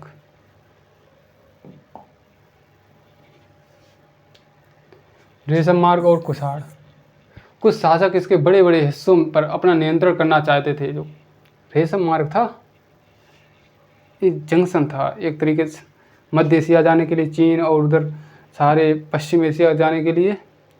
अगर इस पर किसी ने कब्जा कर लिया तो वो कई एरिया को अपने कंट्रोल में कर लेगा, तो उस हिसाब से सब लोग उस पर नियंत्रण करना चाहते थे। इस पर बड़े बड़े हिस्सों पर अपना नियंत्रण करना चाहते थे। कुछ शासक इसके बड़े बड़े हिस्सों पर अपना नियंत्रण करना चाहते थे, क्योंकि इस रास्ते पर यात्रा कर रहे व्यापारियों से उन्हें कर, शुल्क, तोहफा ज़्यादा, इसी रास्ते से व्यापार होता था। अगर उस रास्ते पर आपका कंट्रोल होगा तो व्यापारी आपकी बात मानेंगे, आपको उपहार देंगे, शुल्क देंगे, तो आपका राजस्व बढ़ेगा, आपके शासन प्रशासन बढ़ेगा। तो उस हिसाब से शासक उस पर कंट्रोल करने की कोशिश करते थे ज़्यादातर। तोहफा का लाभ मिलता था, इसके बदले में शासक इन व्यापारियों को अपने राज्य से गुजरते वक्त लुटेरे के आक्रमण से सुरक्षा, और जो व्यापारी थे उनको एक वो इंश्योर करते थे कि अगर आप इस रास्ते से निकलोगे उसकी सुरक्षा की गारंटी हम लेते हैं। आप मुझे जब शुल्क दे रहे हो तो आपकी सुरक्षा की गारंटी, लुटेरों से बचाने की गारंटी हम लेते हैं। तो वो गारंटी ले लेते कि आपको कोई नहीं लूटेगा, आपकी सामान आपकी सुरक्षित रहोगे। तो शासक को शुल्क मिलता तो सुरक्षा देते थे। तो सिल्क रूट पर नियंत्रण रखने वाले शासकों में सबसे प्रसिद्ध शासक कुषाण, सबसे प्रसिद्ध शासक था कुषाण। करीब 2000 साल पहले मध्य एशिया तथा पश्चिमोत्तर भारत का पर इनका शासन था। मध्य एशिया और पश्चिमोत्तर भारत में इनका शासन था। पेशावर और मथुरा इनके दो मुख्य शक्तिशाली केंद्र थे, और पेशावर और मथुरा दो शक्तिशाली इनके केंद्र थे। तक्षशिला भी इनके राज्य का हिस्सा था, और तक्षशिला भी इनके शासनकाल में ही सिल्क रूट की एक शाखा मध्य एशिया से होकर सिंधु नदी के मुहाने के पत्तनों तक जाती थी। फिर भी यहाँ से चाहतों रेशम पश्चिमी की ओर रेशम साम्राज्य का तक पहुँचा। तो कुषाण शासक कनिष्ठ ने रेशम मार्ग पर कंट्रोल किया, उससे शुल्क लेते रहे और व्यापारियों को सुरक्षा दी। और मथुरा और पेशावर तक्षशिला इनके प्रमुख केंद्र रहे। यहाँ मथुरा और तक्षशिला में बड़े लेवल पर मूर्तियाँ बनी, खासकर महात्मा बुद्ध।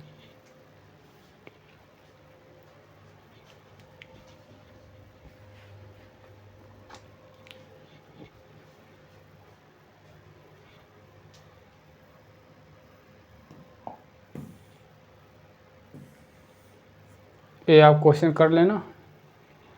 ये सिंचाई, लोहा, सिंचाई, संगम, पत्तन, श्रेणी, व्यापारी, रेशम मार्ग उपयोगी शब्द हैं, शब्दावलियाँ हैं इम्पोर्टेंट।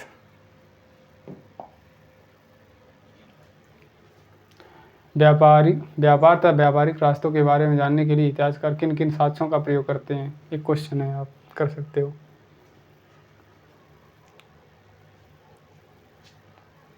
ये है, सही जवाब दो। आज सिक्के चांदी, सोने, टिन, हाथी दांत के बने होते थे, चांदी के।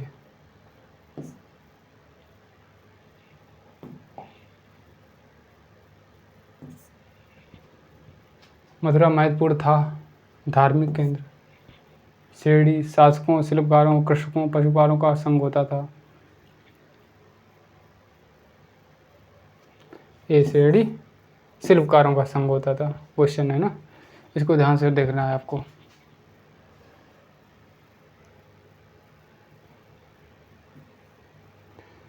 ये क्वेश्चन दिए गए हैं।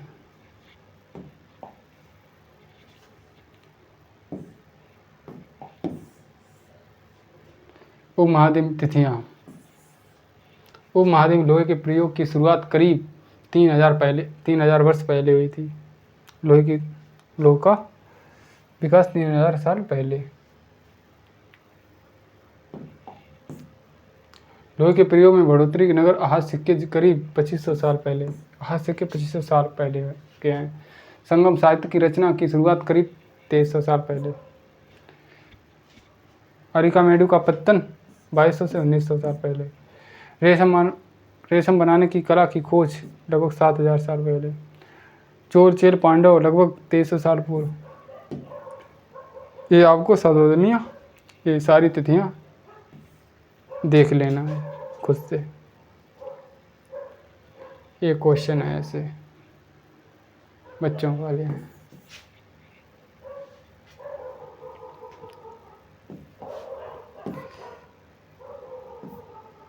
ये हमारा चैप्टर नंबर 8 समाप्त हुआ। अब चैप्टर नंबर 9 लेकर चलते हैं फिर।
चैप्टर नंबर 9 नए साम्राज्य और राज्य।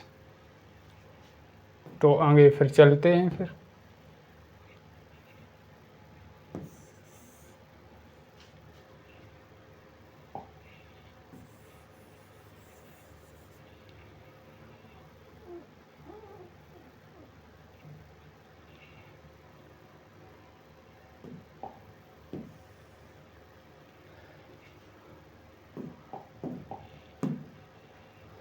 क्या बताती हैं प्रशस्तियाँ।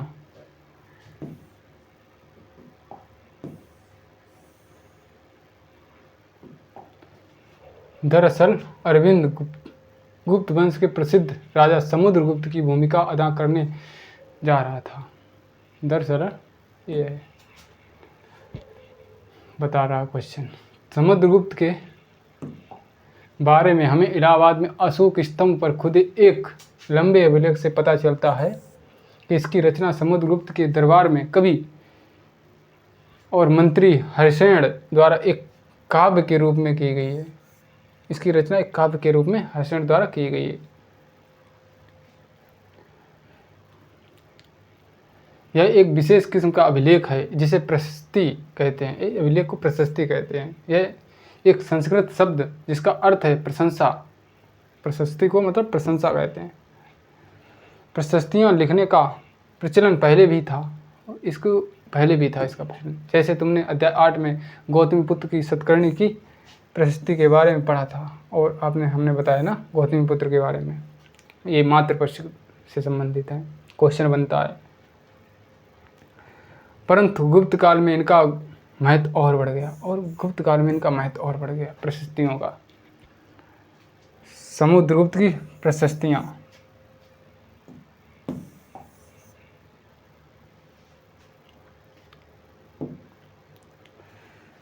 और देखें समुद्रगुप्त की प्रशस्ति में इनकी प्रशस्ति हमें क्या बताती हैं। कवि ने इसमें राजा की एक युद्धों की जीतने वाले राजा, जो कवि है इनको योद्धा कहते हैं, युद्धों को जीतने वाला राजा। इन्हें कहा जाता कि ये योद्धा हैं, युद्ध को जीतने वाले राजा हैं। विद्वान तथा एक उत्कृष्ट कवि के रूप में भरपूर प्रशंसा की गई, और विद्वान भी हैं और उत्कृष्ट कवि भी हैं, प्रशंसा की गई भरपूर। यहाँ तक कि उसे ईश्वर के बराबर बताया गया, और यहाँ ईश्वर के बराबर बताया गया। प्रशस्ति में लंबे लंबे वाक्य दिए गए हैं, और इस जो प्रशस्ति में लंबे लंबे वाक्य दिए गए हैं। वैसे ही एक वाक्य का अंश दिया गया, आगे बताएंगे।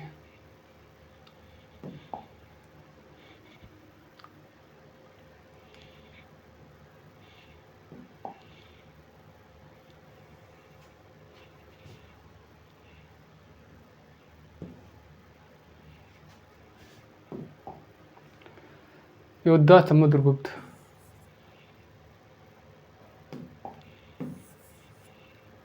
जिनका शरीर युद्ध मैदान में कुठारों, कुल्हाड़ियों, तीरों, भालों, बरछों, तलवारों, लोहों की गदाओं, नुकीले तीरों तथा अन्य सैकड़ों हथियारों से लगे घावों के दाग से भरे होने के कारण अत्यंत सुंदर दिखता है।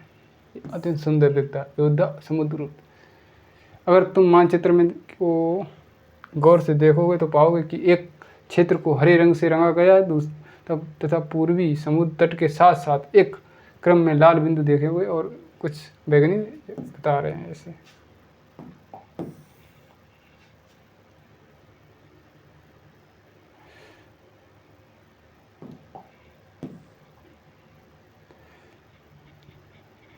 ये मानचित्र इस परिस्थिति में प्राप्त जानकारियों के आधार पर बनाया गया है। हर्षण 4 विभिन्न प्रकार के राजाओं और उनके प्रति समुद्रगुप्त की नीतियों का वर्णन करते हैं। ये हर्षण जो उनकी नीतियों के बारे में वर्णन करते हैं। मानचित्र में हरे रंग का क्षेत्र आर्यव्रत के उन 9 शासकों का है जिन्हें समुद्रगुप्त ने हराकर उनके राजाओं को अपने साम्राज्य में मिला लिया। आर्यव्रत के 9 शासक हैं जिन्हें हराकर अपने राज्य में मिलाया समुद्रगुप्त ने। आर्यव्रत का मतलब होता है हमारी संस्कृति से संबंधित क्षेत्र, भारतीय भूभाग क्षेत्र आर्यव्रत कहलाया।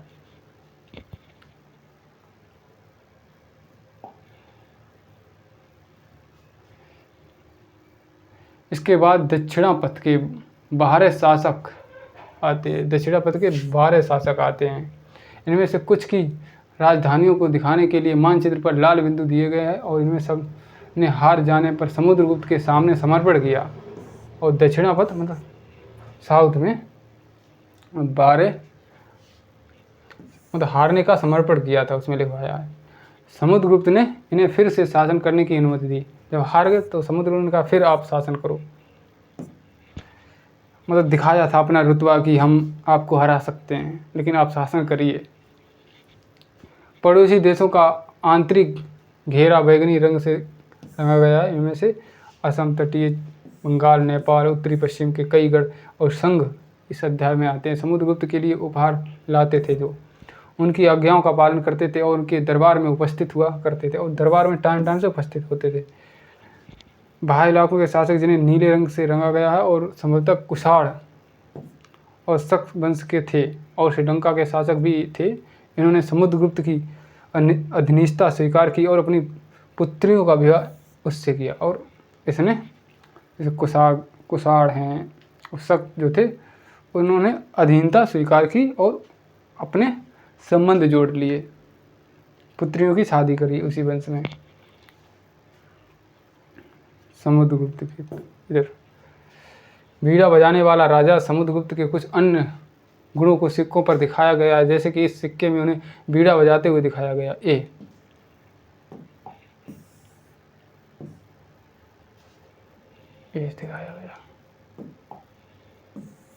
दिखाया गया। इस संगीत कला में भी निपुण थे। राजा तो थे ही, योद्धा थे, और कवि संगीत कला में भी इनका ख्याति थी।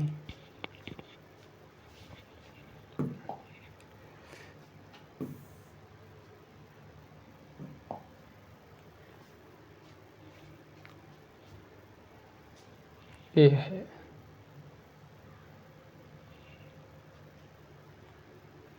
इसमें प्रयागराज इलाहाबाद का पुराना नाम उज्जैन तथा पाटलिपुत्र पटना दोनों और गुप्त शासन के महत्वपूर्ण केंद्र थे।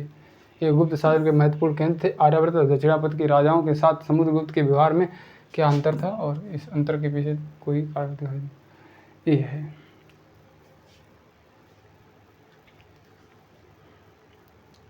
ये आर्यावर्त क्षेत्र, ये आर्यावर्त क्षेत्र है।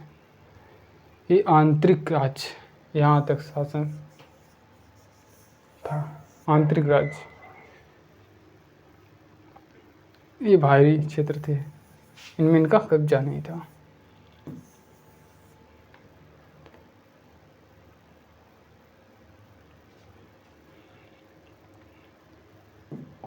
गुप्त वंश द्वारा जीते गए नगर कौन कौन से थे? ये सारे रेड हैं। नगर कौन कौन से हैं इम्पोर्टेंट? थानेश्वर है, मथुरा है, फेमस नगर थे उस टाइम। कन्नौज, प्रयाग, पाटलिपुत्र, नालंदा, उज्जैन, भरूच, सातवाहन, अजंता, ऐहोल में चालुक्य क्षेत्र।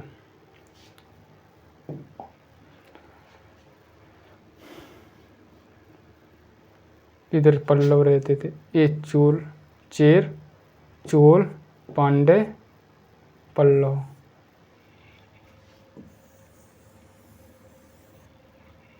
इधर चेल,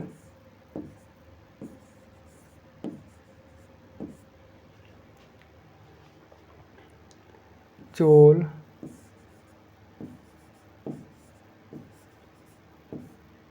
इधर वाले एरिया में इधर पांड्य,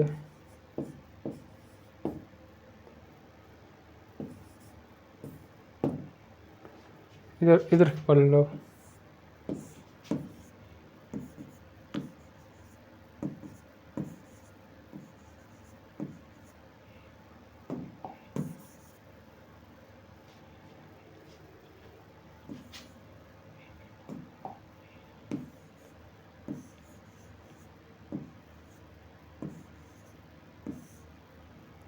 ये इनका राज्य क्षेत्र था।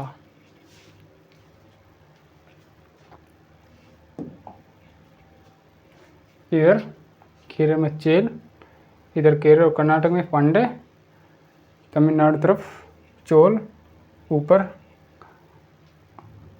आंध्र प्रदेश तरफ ये पल्लव थे।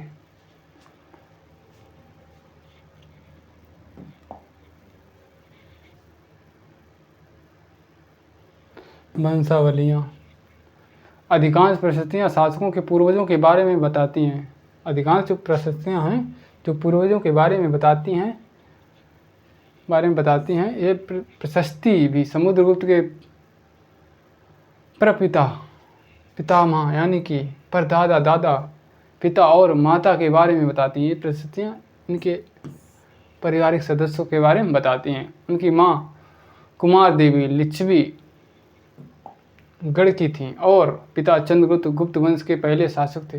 पिता चंद्रगुप्त जो गुप्त वंश के पहले शासक थे, जिन्होंने महाधिराज जैसी बड़ी उपलब्धि धारण की। समुद्रगुप्त ने भी यह उपाधि धारण की।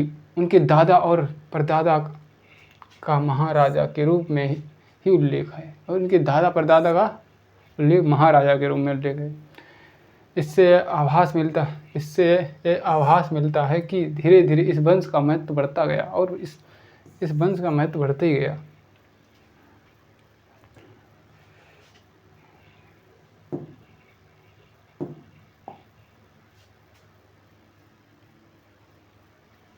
इन उपाधियों को महत्व के हिसाब से सजाओ। राजा, महाराज, अधिराज, महाराजा। ये राजाओं का क्रम था।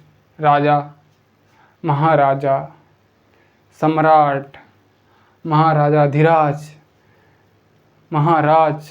तो ये राजाओं का क्रम था। जितने जो समृद्ध थे उनका नाम ऐसे ही था, उसी क्रम में उनका नाम था। समुद्रगुप्त के बारे में हमें अनेक बाद के शासकों और जैसे कि उनके बेटे गुप्त की द्वितीय की वंशावली पूर्वजों की सूची में भी जानकारी मिलती है कि उनके बारे में अभिलेखों तथा सिक्कों से पता चलता है उन्होंने पश्चिम भारत में सैन्य अभियान में अंतिम शक शासकों को परास्त किया। बाद में ऐसा विश्वास किया जाने लगा कि उनका दरबार विद्वानों से भरा था और बाद में ऐसा विश्वास किया कि उनके दरबार में बड़े विद्वान लोग रहते थे। इनमें से कुछ के बारे में जानकारी अध्याय 10 में मिलेगी और बताया गया। हर्षवर्धन हर्षचरित्र। विक्रम संवत 58 ईसा पूर्व के प्रारंभ होने के वाले विक्रम संवत को परंपरागत रूप से गुप्त राजा चंद्रगुप्त द्वितीय के नाम से जोड़ा जाता है। विक्रम संवत जो चंद्रगुप्त द्वितीय ने चलाई थी। और ऐसा कहा जाता है कि उन्होंने शकों पर विजय के प्रतीक के रूप में इस संवत को शकों को हराने के बाद विक्रम संवत विक्रम विजय प्राप्त की। संवत उस समय के हिसाब से अपनी चलाई संवत, अपना समय चलाया, अपना काल पीरियड स्टार्ट किया तथा कई विक्रमादित्य की उपाधियां धारण और बाद में विक्रमादित्य की उपाधि धारण की। हर्षवर्धन था हर्षचरित। जिस तरह गुप्त वंश के शासकों के बारे में अभिलेखों तथा शासकों से पता चलता है, उसी तरह कुछ अन्य शासकों के बारे में हमें जानकारी अन्य शासकों के बारे में उनकी जीवनी से पता चलता है। कुछ की जीवनी से पता चलता है उनकी जानकारी। ऐसे ही एक राजा हर्षवर्धन थे जिन्होंने करीब 1400 साल पहले शासन किया। इनके दरबार कवि बाणभट्ट ने संस्कृत में उनकी जीवनी हर्षचरित लिखी। एक क्वेश्चन बनता है, बाणभट्ट किसकी रचना है? बाणभट्ट ने संस्कृत में उनकी हर्षचरित्र रचना की। बाणभट्ट की रचना क्या? हर्षचरित्र। इसमें हर्षवर्धन की वंशावली देते हुए उनके राजा बनने तक का वर्णन किया। जो बाणभट्ट थे उन्होंने हर्षचरित्र में हर्ष का वर्णन किया। चीनी तीर्थयात्री सिंह इसे सिंह बोलते हैं, जिनके बारे में तुमने अध्याय 8 में पढ़ा है और काफ़ी समय के लिए हर्ष के दरबार में रहे। उन्होंने वहाँ के कुछ देखा और उसका विस्तृत वर्णन किया। उसके समाज के बारे में, उस समय समाज की कैसी गतिविधियाँ थी, समाज को वहाँ उन्होंने कुछ जानकारी अपनी पुस्तक में दी है, अपनी रचना में।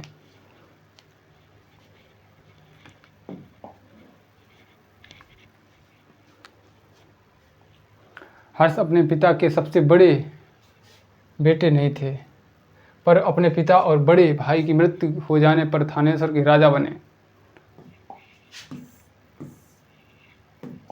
इनके भाई की मृत्यु होने के बाद ये राजा बने। उनके बहनोई कन्नौज के शासक थे। उनके बहनोई जो थे कन्नौज के शासक थे।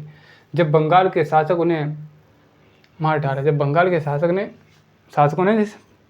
पाल शासकों ने उनके बहनोई को मार डाला तो वो इस क्षेत्र पे आए। तो हर्ष ने कन्नौज को अपने अधीन कर लिया। तब हर्ष ने अपने कन्नौज को अपने अधीन कर लिया और बंगाल पर आक्रमण कर दिया और बाद अपने बहनोई की मृत्यु के बाद अपना उस पर शासन किया। उन्होंने अपनी राजधानी बनाई कन्नौज को, जो कन्नौज जो कि त्रिपर्चीय संघर्ष के नाम से जाना जाता है। जैसे उधर से पश्चिम से राष्ट्रकूट और पूर्व से पाल, इधर हर्षवर्धन। मगध तथा संभवतः बंगाल को भी जीतकर उन्हें पूर्व में जितनी सफलता मिली उतनी सफलता अन्य जगहों पर नहीं मिली। जैसे बंगाल को भी जीतकर उन्हें पूर्व में जितनी पूर्व में सफलता मिली उतनी साउथ में उनको सफलता नहीं मिली। जब उन्होंने नर्मदा नदी को पार कर दक्कन की ओर आगे बढ़ा, जब नर्मदा नदी को पार कर दक्कन में साउथ की ओर बढ़े तो वहाँ उन्हें सफलता हाथ में नहीं लगी। उनका धीरे धीरे साम्राज्य संकुचित होने लगा। दक्कन की ओर आगे बढ़ने की कोशिश की, तब चालुक्य नरेश पुलकेशिन द्वितीय ने उन्हें रोक दिया और चालुक्य नरेश पुलकेशिन द्वितीय ने उन्हें साउथ में आने नहीं दिया। वो मजबूत पड़ गया। पल्लव चालुक्य पुलकेशिन द्वितीय की प्रशस्तियाँ।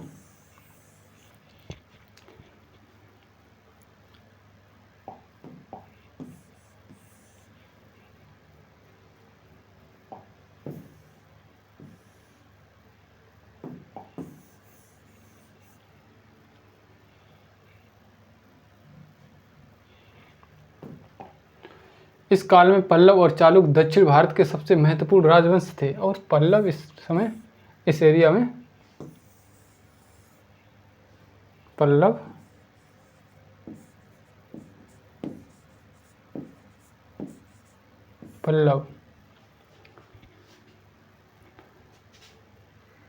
चालुक्य किधर थे? चालुक्य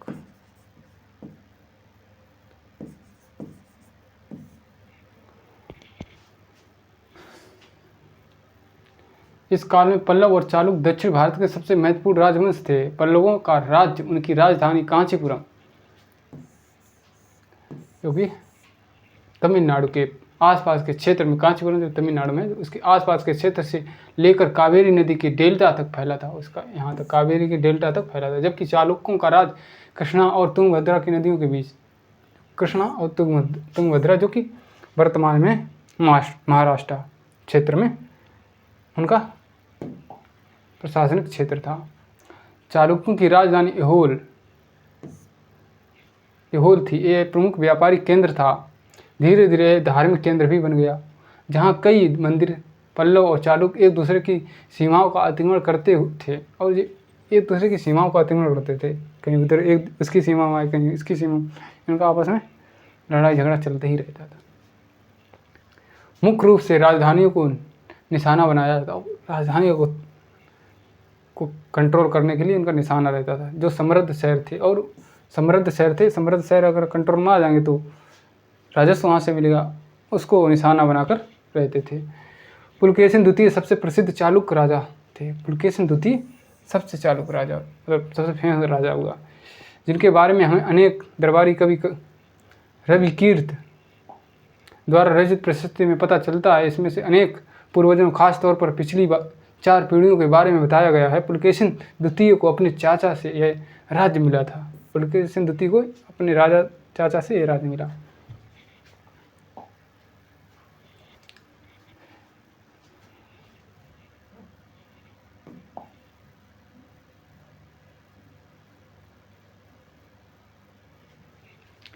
रविकीर्त के अनुसार उन्होंने पूर्व तथा पश्चिम दोनों समुद्र तटीय इलाकों में अपने अभियान चलाए।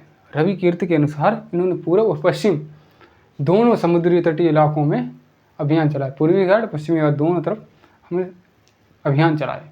इसके अतिरिक्त उन्होंने हर्ष को भी आगे बढ़ने से रोका और पुलकेशिन द्वितीय ने ही हर्ष को साउथ में एंट्री नहीं होने दी। पूर्व में तो इनका क्षेत्र राज्य क्षेत्र विस्तार हुआ हर्ष का, लेकिन साउथ में नहीं हो पाया।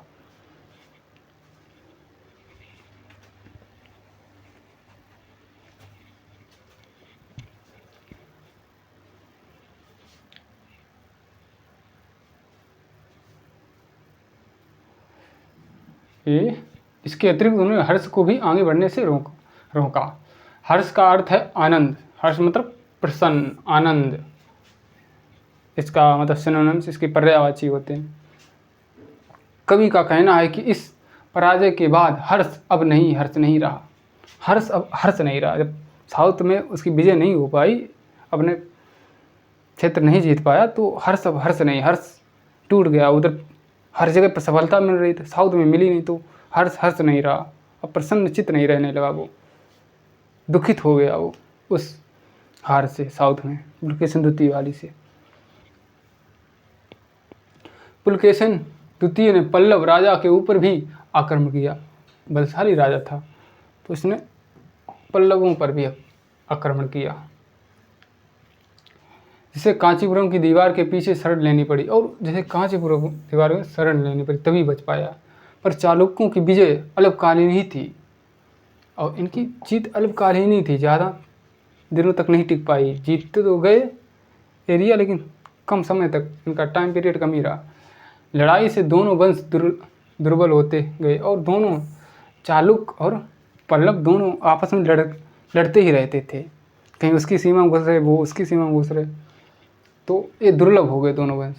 पल्लवों और चालुक्यों को अंततः राष्ट्रकूट तथा चोल वंशों ने समाप्त कर दिया। और चालुक्यों और पल्लवों को राष्ट्रकूट और चोलों ने इन्हें समाप्त कर दिया। ऐसा होता नहीं, दो आपस में लड़ते हैं, तीसरा फ़ायदा उठा लेता है उस लड़ाई का, वो आगे बढ़ जाता है और दोनों लोग गिरा देता है, तो वही फ़ायदा उठा लिया चोलों ने। चालुक्यों और पल्लवों को गिरा के अपना बढ़ गए। चोल वंशों ने समाप्त कर दिया इनको।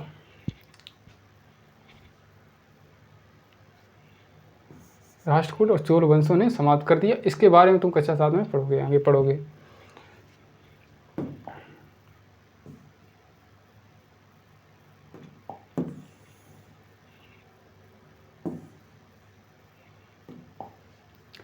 पहले के राजाओं की तरह इन राजाओं के लिए भी भूमि का सबसे महत्वपूर्ण, मतलब भूमि तब महत्वपूर्ण ही थी। पहले के राजा भूमि का क्षेत्र को जितना विस्तारित करने में सारे राजा ही लगे रहते थे कि जितना क्षेत्र मेरे कंट्रोल में आ जाए, कृषि का राजस्व मिलेगा, प्रशासन बड़ा होगा, सेना बड़ी होगी, सब लोग डरेंगे, अन्य राजा उसके अधीन हो जाएंगे, तो सब भूमि को लेके जद्दोजहद लगे रहते। आज भी कई देश अपने क्षेत्र को विस्तारित करने के लिए लगे रहते कि मेरे कंट्रोल में ये क्षेत्र आ जाए, वो क्षेत्र आ जाए। तो पहले भी यही था, संसाधनों रिसोर्स के लिए सब कुछ ना कुछ करने के लिए तत्पर रहते हैं। प्रशासन की प्राथमिक इकाई गांव होते थे, और प्रशासन की इकाई प्राथमिक इकाई जो अभी भी प्रशासन की इकाई गांव होगा, फिर जिला, फिर राज्य, ऐसे बड़े लेवल पर पहुंच जाते हैं। गांव, ब्लॉक, जिला, ऐसे। लेकिन धीरे धीरे कई नए बदलाव आए। राजाओं ने आर्थिक, सामाजिक, राजनीतिक तथा सैन्य शक्ति रखने वाले लोगों का समर्थन जुटाने के लिए कई कदम उठाए। राजाओं ने आर्थिक, सामाजिक, राजनीतिक, सैन्य शक्ति रखने वाले लोगों का समर्थन जुटाने के लिए कई कदम उठाए। उदाहरण के तौर पर कुछ महत्वपूर्ण प्रशासनिक पद अनुवांशिक बन गए, और महत्वपूर्ण जो पद थे अनुवांशिक बना दिए कि आप ही संभाल सकते हो और कोई नहीं संभाल सकता, अनुवांशिक बना दिया। अर्थात बेटे अपने पिता का पद पाते थे, राजा का बेटा राजा बनता था, वही वंशानुगत शासन। जैसे कि कवि हरिशरण अपने पिता की तरह महादंडनायक अर्थात मुख्य न्यायाधिकारी थे, और अपने पिता की तरह हरिशरण भी दंडाधिकारी बन गए, मुख्य न्याय अधिकारी, तो वो भी बन गए। अपने पिता के बाद वो इस पद को मिल गया उन्हें। कभी कभी एक ही व्यक्ति कई पदों पर कार्य करता था, एक व्यक्ति कई पदों पर कार्य करता है। जैसे अभी भी मतलब मंत्रालय, मान लीजिए कैबिनेट मंत्रालय होते कि एक मंत्री कई जगह का मंत्री हो जाता, कई क्षेत्र का। मान लीजिए कभी कभी राज्यपाल है, कहीं दूसरे क्षेत्र का राज्यपाल, कहीं दूसरे राज्य में राज्यपाल नहीं, तो एक राज्यपाल दो राज्यों को हैंडल करता है, तो कभी कभी नहीं हो पाता है, तो उस हिसाब से ये लोग ऐसे करते थे।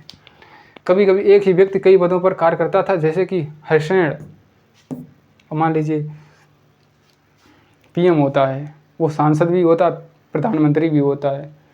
किसी क्षेत्र का सांसद होगा और प्रधानमंत्री भी होगा, जो प्रशासन का अध्यक्ष होता है।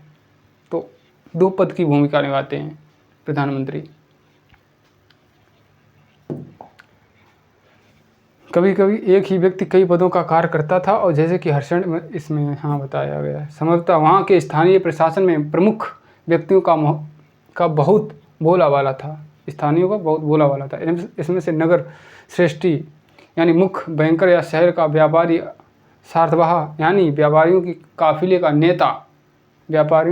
नेता, प्रथम कुलिक अर्थात मुख्य शिल्पकार, कायस्थों यानी लिपिकों के प्रधान जैसे लोग होते थे। कायस्थ जो लिपिक उसमें लेखा जोखा रखते थे, वो कायस्थ कहलाते थे। और कायस्थ को जो लिपिक का लेखा जोखा रखते थे, उसको सीए चार्टर्ड अकाउंटेंट से समझ लीजिए आज के ज़माने से। जो किसी कंपनी का ब्यौरा रखता है वो सीए होता है, सीए नियुक्त किए जाते हैं। सारा कंपनी घाटे में जा रही, मुनाफे में जा रही, वो सीए इसकी कैलकुलेशन करता रहता है।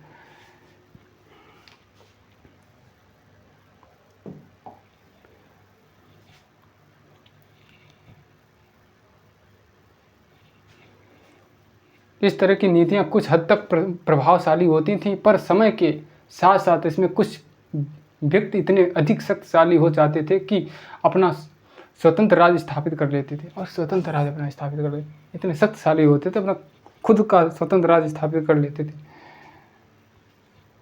एक नए प्रकार की सेना।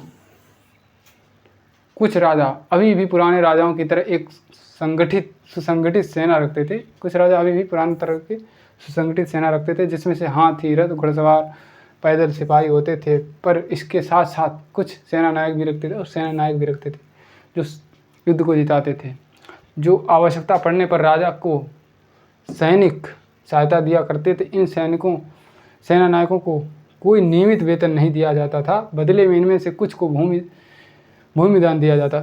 और कुछ सेना नायक ऐसे थे वो नियमित घुड़सवारी रखते, सैनिक रखते थे, एड हॉक जैसे मतलब टेम्परेरी रखते थे कि मतलब आप मेरे इस क्षेत्र को जिता दीजिए, आपको इस क्षेत्र को राजस्व देंगे, आप उस पर वसूली करना। कोई स्थायी सैलरी नहीं थी, टैक्स दे देते थे, राजस्व दे देते उस क्षेत्र का, किसी भूमि के क्षेत्र को दे दिया और उसमें से आप राजस्व वसूलते रहना। तो ऐसे सेना नायक थे। दी गई भूमि से कर वसूलते थे, जिससे वे सेना तक घोड़ों की देखभाल करते थे और सेना और घोड़ों की देखभाल करते थे। वे साथ ही वे इसमें युद्ध के लिए हथियार जुटाते थे। राजा कह देता सेनानायक इस क्षेत्र को हमें जीतना है, तो फिर सेनानायक हथियार से लेके घोड़े और व्यक्तियों को इकट्ठा करता था और उसे लालच दे दिया जाता था कि आपको इस क्षेत्र का वो राजस्व आपको मिलेगा। इस तरह के व्यक्ति सामंत कहलाते थे और फिर इस तरह के व्यक्ति सामंत कहलाते थे। अगर किसी को वो राजस्व ज़्यादा मिलेगा, किसी क्षेत्र का इतना क्षेत्र दे दिया, वो सामंत की कैटेगरी में आ जाता था। उसके बाद कृषि का क्षेत्र अधिक होता था तो कर मिलता था, सामंत की कैटेगरी में आ जाता था। जहाँ कहीं भी शासक दुर्बल होते थे तो सामंत स्वतंत्र होने की कोशिश करते, और जहाँ भी शासक अगर मान लीजिए धीरे धीरे ज़मीन उनको मिलती गई राजस्व के लिए और वो बड़े भूस्वामी बन जाते थे, फिर वो उल्टा ही राजा के ही ऊपर आक्रमण कर देते थे। राजा के द्वारा ली गई ज़मीन को यूज करके और राजा के ऊपर हमला कर देते थे। अपने पास उनके पास सेना होती थी, उन राजा की चीज़ें पता लग जाती थी तो राजा के ऊपर आक्रमण करके अपने साम्राज्य में मिला लेते थे, अपने क्षेत्र में राजा को अपने अधीन कर लेते थे।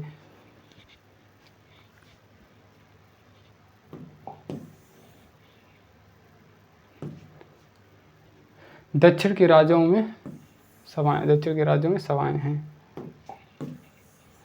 पल्लवों के अभिलेखों में कई स्थानीय भाषाओं की चर्चा है। इनमें से एक था ब्राह्मण भूस्वामियों का संगठन, जिसमें सभा कहते हैं। ब्राह्मण भूस्वामी का जो संगठन जिसे सभा कहते हैं, संगठन था उसे सभा बोलते थे। ये सभाएं उप समितियों के जरिए खेतीबाड़ी जो कि जुड़े विभिन्न काम, सड़क निर्माण, स्थानीय मंदिरों की देख रेख आदि का काम करती हैं। ये समितियां जो कि खेतीबाड़ी है, जुड़े विभिन्न काम, सड़क निर्माण, स्थानीय मंदिरों की देखरेख का काम करती थी। जिन इलाकों में भूस्वामी ब्राह्मण नहीं थे वहाँ पर उर नामक ग्राम सभा के होने की बात कही गई थी। जहाँ ब्राह्मण नहीं थे उर नामक ग्राम सभा के होने की बात कही गई। नगरम व्यापारियों के एक संगठन का नाम था। नगरम, एक क्वेश्चन बनता है, नगरम क्या था? UPSC state question. नगरम व्यापारियों का एक संगठन का नाम था। संभवतः इन सभाओं पर धनी तथा शक्तिशाली भूस्वामी और व्यापारियों का नियंत्रण था। इसमें शक्तिशाली भूस्वामी और व्यापारियों का नियंत्रण था। नगरम क्या है? नगरम क्या है? व्यापारियों का एक संगठन। एक क्वेश्चन है।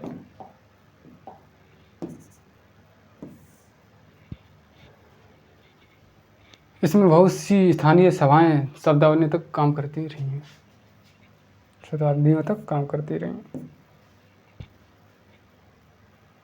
ये भाषाएं कई सालों तक काम करती रही।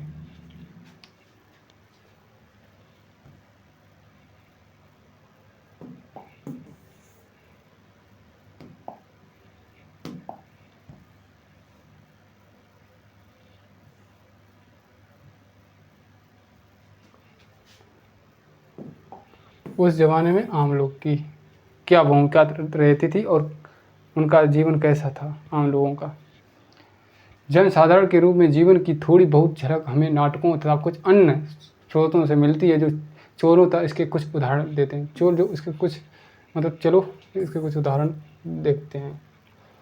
जनसाधारण के जीवन की थोड़ी बहुत झलक हमें नाटकों तथा नाटकों और कुछ अन्य स्रोतों से जानकारी मिलती है। और चलो इसको आगे देखते हैं उदाहरण में। कालिदास अपने नाटक में राज दरबार के जीवन के चित्रण के लिए प्रसिद्ध थे। जो कालिदास के राज दरबार में नाटकों के बारे में प्रसिद्ध थे।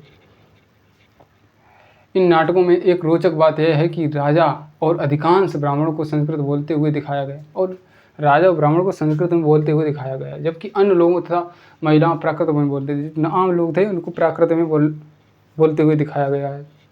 आम लोगों की भाषा प्राकृत। उनका सबसे प्रसिद्ध नाटक अभिज्ञान शकुंतलम, ये उनका कहा जाता है। किसका नाटक है ये? किसका नाटक है? अभिज्ञान शकुंतलम कालिदास का। दुष्यंत नामक एक राजा और शकुंतला, ये इसमें कहानी किनकी है? दुष्यंत और शकुंतला की। दुष्यंत और शकुंतला नाम की युवती की प्रेम कहानी है। नाटक में एक गरीब मछुआरे के साथ कर्मचारियों के दुर्व्यवहार की बात कही गई है। इसमें नाटक में बताया गया है शकुंतला से दुष्यंत का शकुंतला से प्रेम हुआ तो उन्होंने एक अंगूठी दी थी उनको पहनने के लिए, और वही अंगूठी जब शकुंतला उसमें गई हाथ धुलने के लिए तालाब में, तो वहाँ उसकी अंगूठी निकल गई। तो उसके बाद वो अंगूठी मछली ने खा ली। उसके बाद वही अंगूठी एक मछुआरे ने मछली मारी तो उसमें उसे अंगूठी मिली। तो वो कैसे जैसे वो राजा के पास पहुंचती है तो राजा को पता लगता है ये तो अंगूठी, और वो उसको अपनी प्रेमिका वो भूल जाते हैं दुष्यंत। तो फिर वो प्रेमिका उस अंगूठी को लेके राजा के पास जाती है तो बताती है कि आपने मुझे ये अंगूठी दी। तब उसे ध्यान आता कि हाँ, तब वो स्वीकार करते कि आप ही हो। वो वही कहानी है इसमें।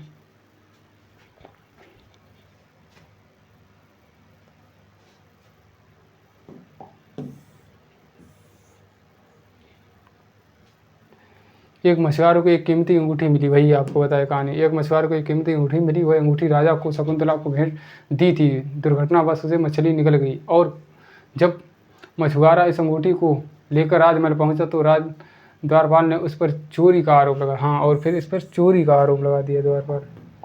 कीमती अंगूठी तो राज दरबार ने ले गए, उस पर चोरी का आरोप लगाया, और मुख्य पुलिस अधिकारी भी बहुत बुरी तरह से पेश आया। राजा उस अंगूठी को देखकर बहुत खुश हुए और उन्हें मछुआरों को इनाम दिया। पुलिस वाला और द्वारपाल मछुआरे से इनाम का कुछ हिस्सा हड़पने के लिए उसके साथ शराब खाने चले गए। इसमें भ्रष्टाचारी का दृश्य दिखाया गया।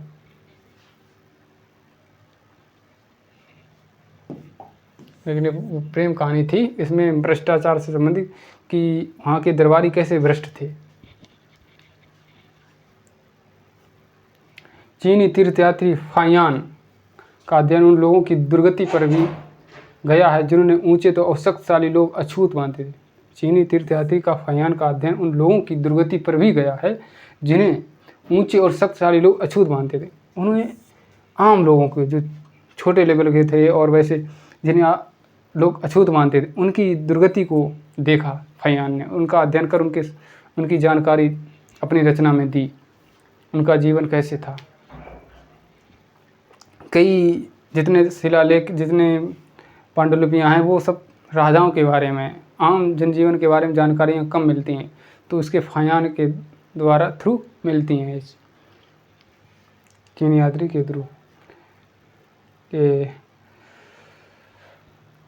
चीनी यात्री फाहियान के माध्यम से मिलती हैं। इन्हें शहरों के बाहर रहना पड़ता था, और इन्हें जो अछूत लोग थे उन्हें शहरों के बाहर रहना पड़ता था। वे लिखते हैं कि अगर इन लोगों को शहर या बाजार के भीतर आना होता था तो सभी को आगाह करने के लिए लकड़ी के एक टुकड़े पर चोट करते रहते थे, और जब ये अछूत लोग आते थे तो लकड़ी से खटखटाते रहते कि नहीं तो छूत हो जाओ, हट जाओ हट जाओ। तो ढोल नगाड़े बजाते हुए आते कि आप लोग हट जाओ, तो लकड़ी को टकटकाते हुए आते थे। ये आवाज़ सुनकर लोग सतर्क होकर अपने को छू जाने से या किसी भी प्रकार से संपर्क से बचते थे, और इससे लोग छूने से कि कहीं छू ना जाए तो दूर हट जाते थे। ऐसी प्रथा थी। बताओ आज के ज़माने में वो तो क्या हो। कहीं कहीं ऐसा अभी भी समाज ऐसे हैं कि ऐसे अभी भी छुआछूत बहुत भयंकर मानते हैं। कहीं भी ऐसे कोई व्यक्ति बैठ जाता है तब भी छुआछूत करते हैं, लेकिन ये अभी बहुत गलत है हमारे कॉन्स्टिट्यूशन के हिसाब से।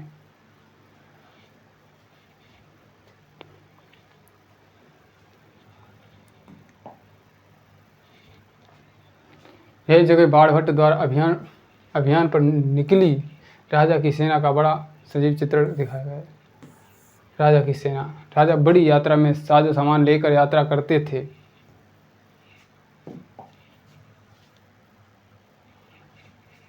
इनमें हथियारों के अतिरिक्त रोजमर्रा के उपयोग में होने वाली चीज़ों जैसे बर्तन, असबाब जैसे सोने के पायदान भी शामिल थे। खाने पीने का सामान, बकरी, हिरण, खरगोश, सब्जियां, मसाले आदि विभिन्न प्रकार की चीज़ें शामिल होती थीं।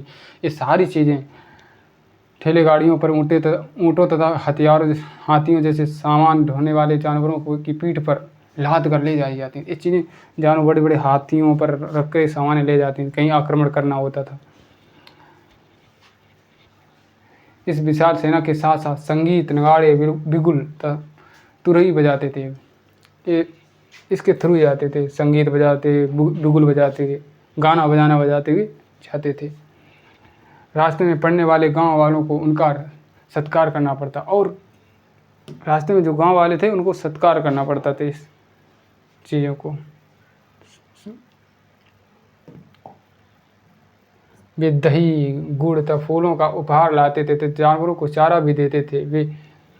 और ये जाते हुए इनके कहीं सैनिकों के लिए दही, जानवर संबंधी जो खाद्य पदार्थ थे उनको लाते थे, दही, घी, और जानवरों के लिए चारा देते थे। वो वे राजा से भी मिलना चाहते थे ताकि अपनी शिकायत तथा कोई अनुरोध उनके सामने रख सकें, और राजपाट के बारे में कोई शिकायत होती वो राजा से मिलकर बताते थे।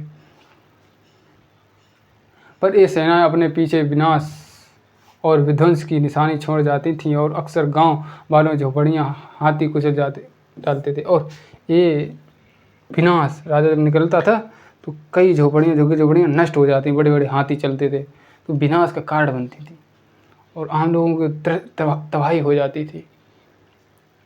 व्यापारियों के काफिलों में जुते बैल हलचल भरे माहौल से डरकर भाग खड़े होते थे, और व्यापारी और जुते हलचल डर जाते थे, क्या आ गया, एकदम शोरगुल। जैसे अभी भी गांव में कोई बैंड बाजा जाए तो जानवर देखो एकदम उछाल मारने लगते हैं, एकदम चौंकने लगते हैं। थोड़ा भी कुछ वो बज जाए ढोल मजीरा तो एकदम जानवर चौंकने लगते हैं। तो वैसे जानवर कृषि में कार्य करते तो चौंकने लगते थे, भाग जाते थे किसानों के। बाणभट्ट लिखते हैं, पूरी दुनिया धूल के गर्त में डूब जाती। और बाणभट्ट कहते हैं जब इस सारे सामान डूब जाते तो हाथी, बैल और घोड़े सारे लोग जब निकलते थे राजा के साथ तो एकदम धूल धूल हो जाती थी। जैसे आज के हिसाब से कोई नेता है, गाड़ियों को आज के नेता तो 20, 25, 30 गाड़ी, 50 गाड़ियों के काफिले में तो निकलते ही हैं। कोई सांसद विधायक है तो कहीं ग्रामीण एरिया में पहुंच गए कच्चे रोड पे तो एकदम धुआं धुआं हो जाता है, धूल धूल उड़ जाती है एकदम, आसपास के गांव वाले त्राही त्राहीमाम हो जाता है।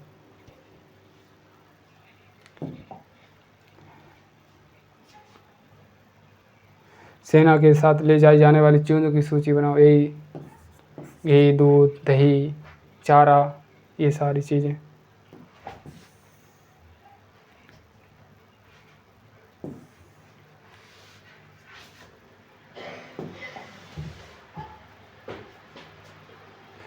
ये आपका चैप्टर यहाँ समाप्त हुआ। प्रशस्ति, आर्यावर्त, दक्षिणावर्त, वंशावली।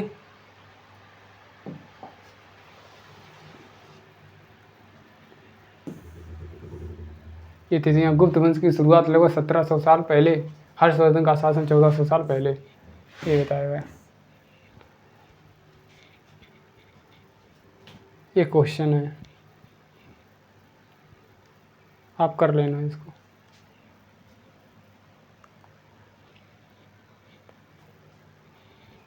हमारा चैप्टर यहीं समाप्त है।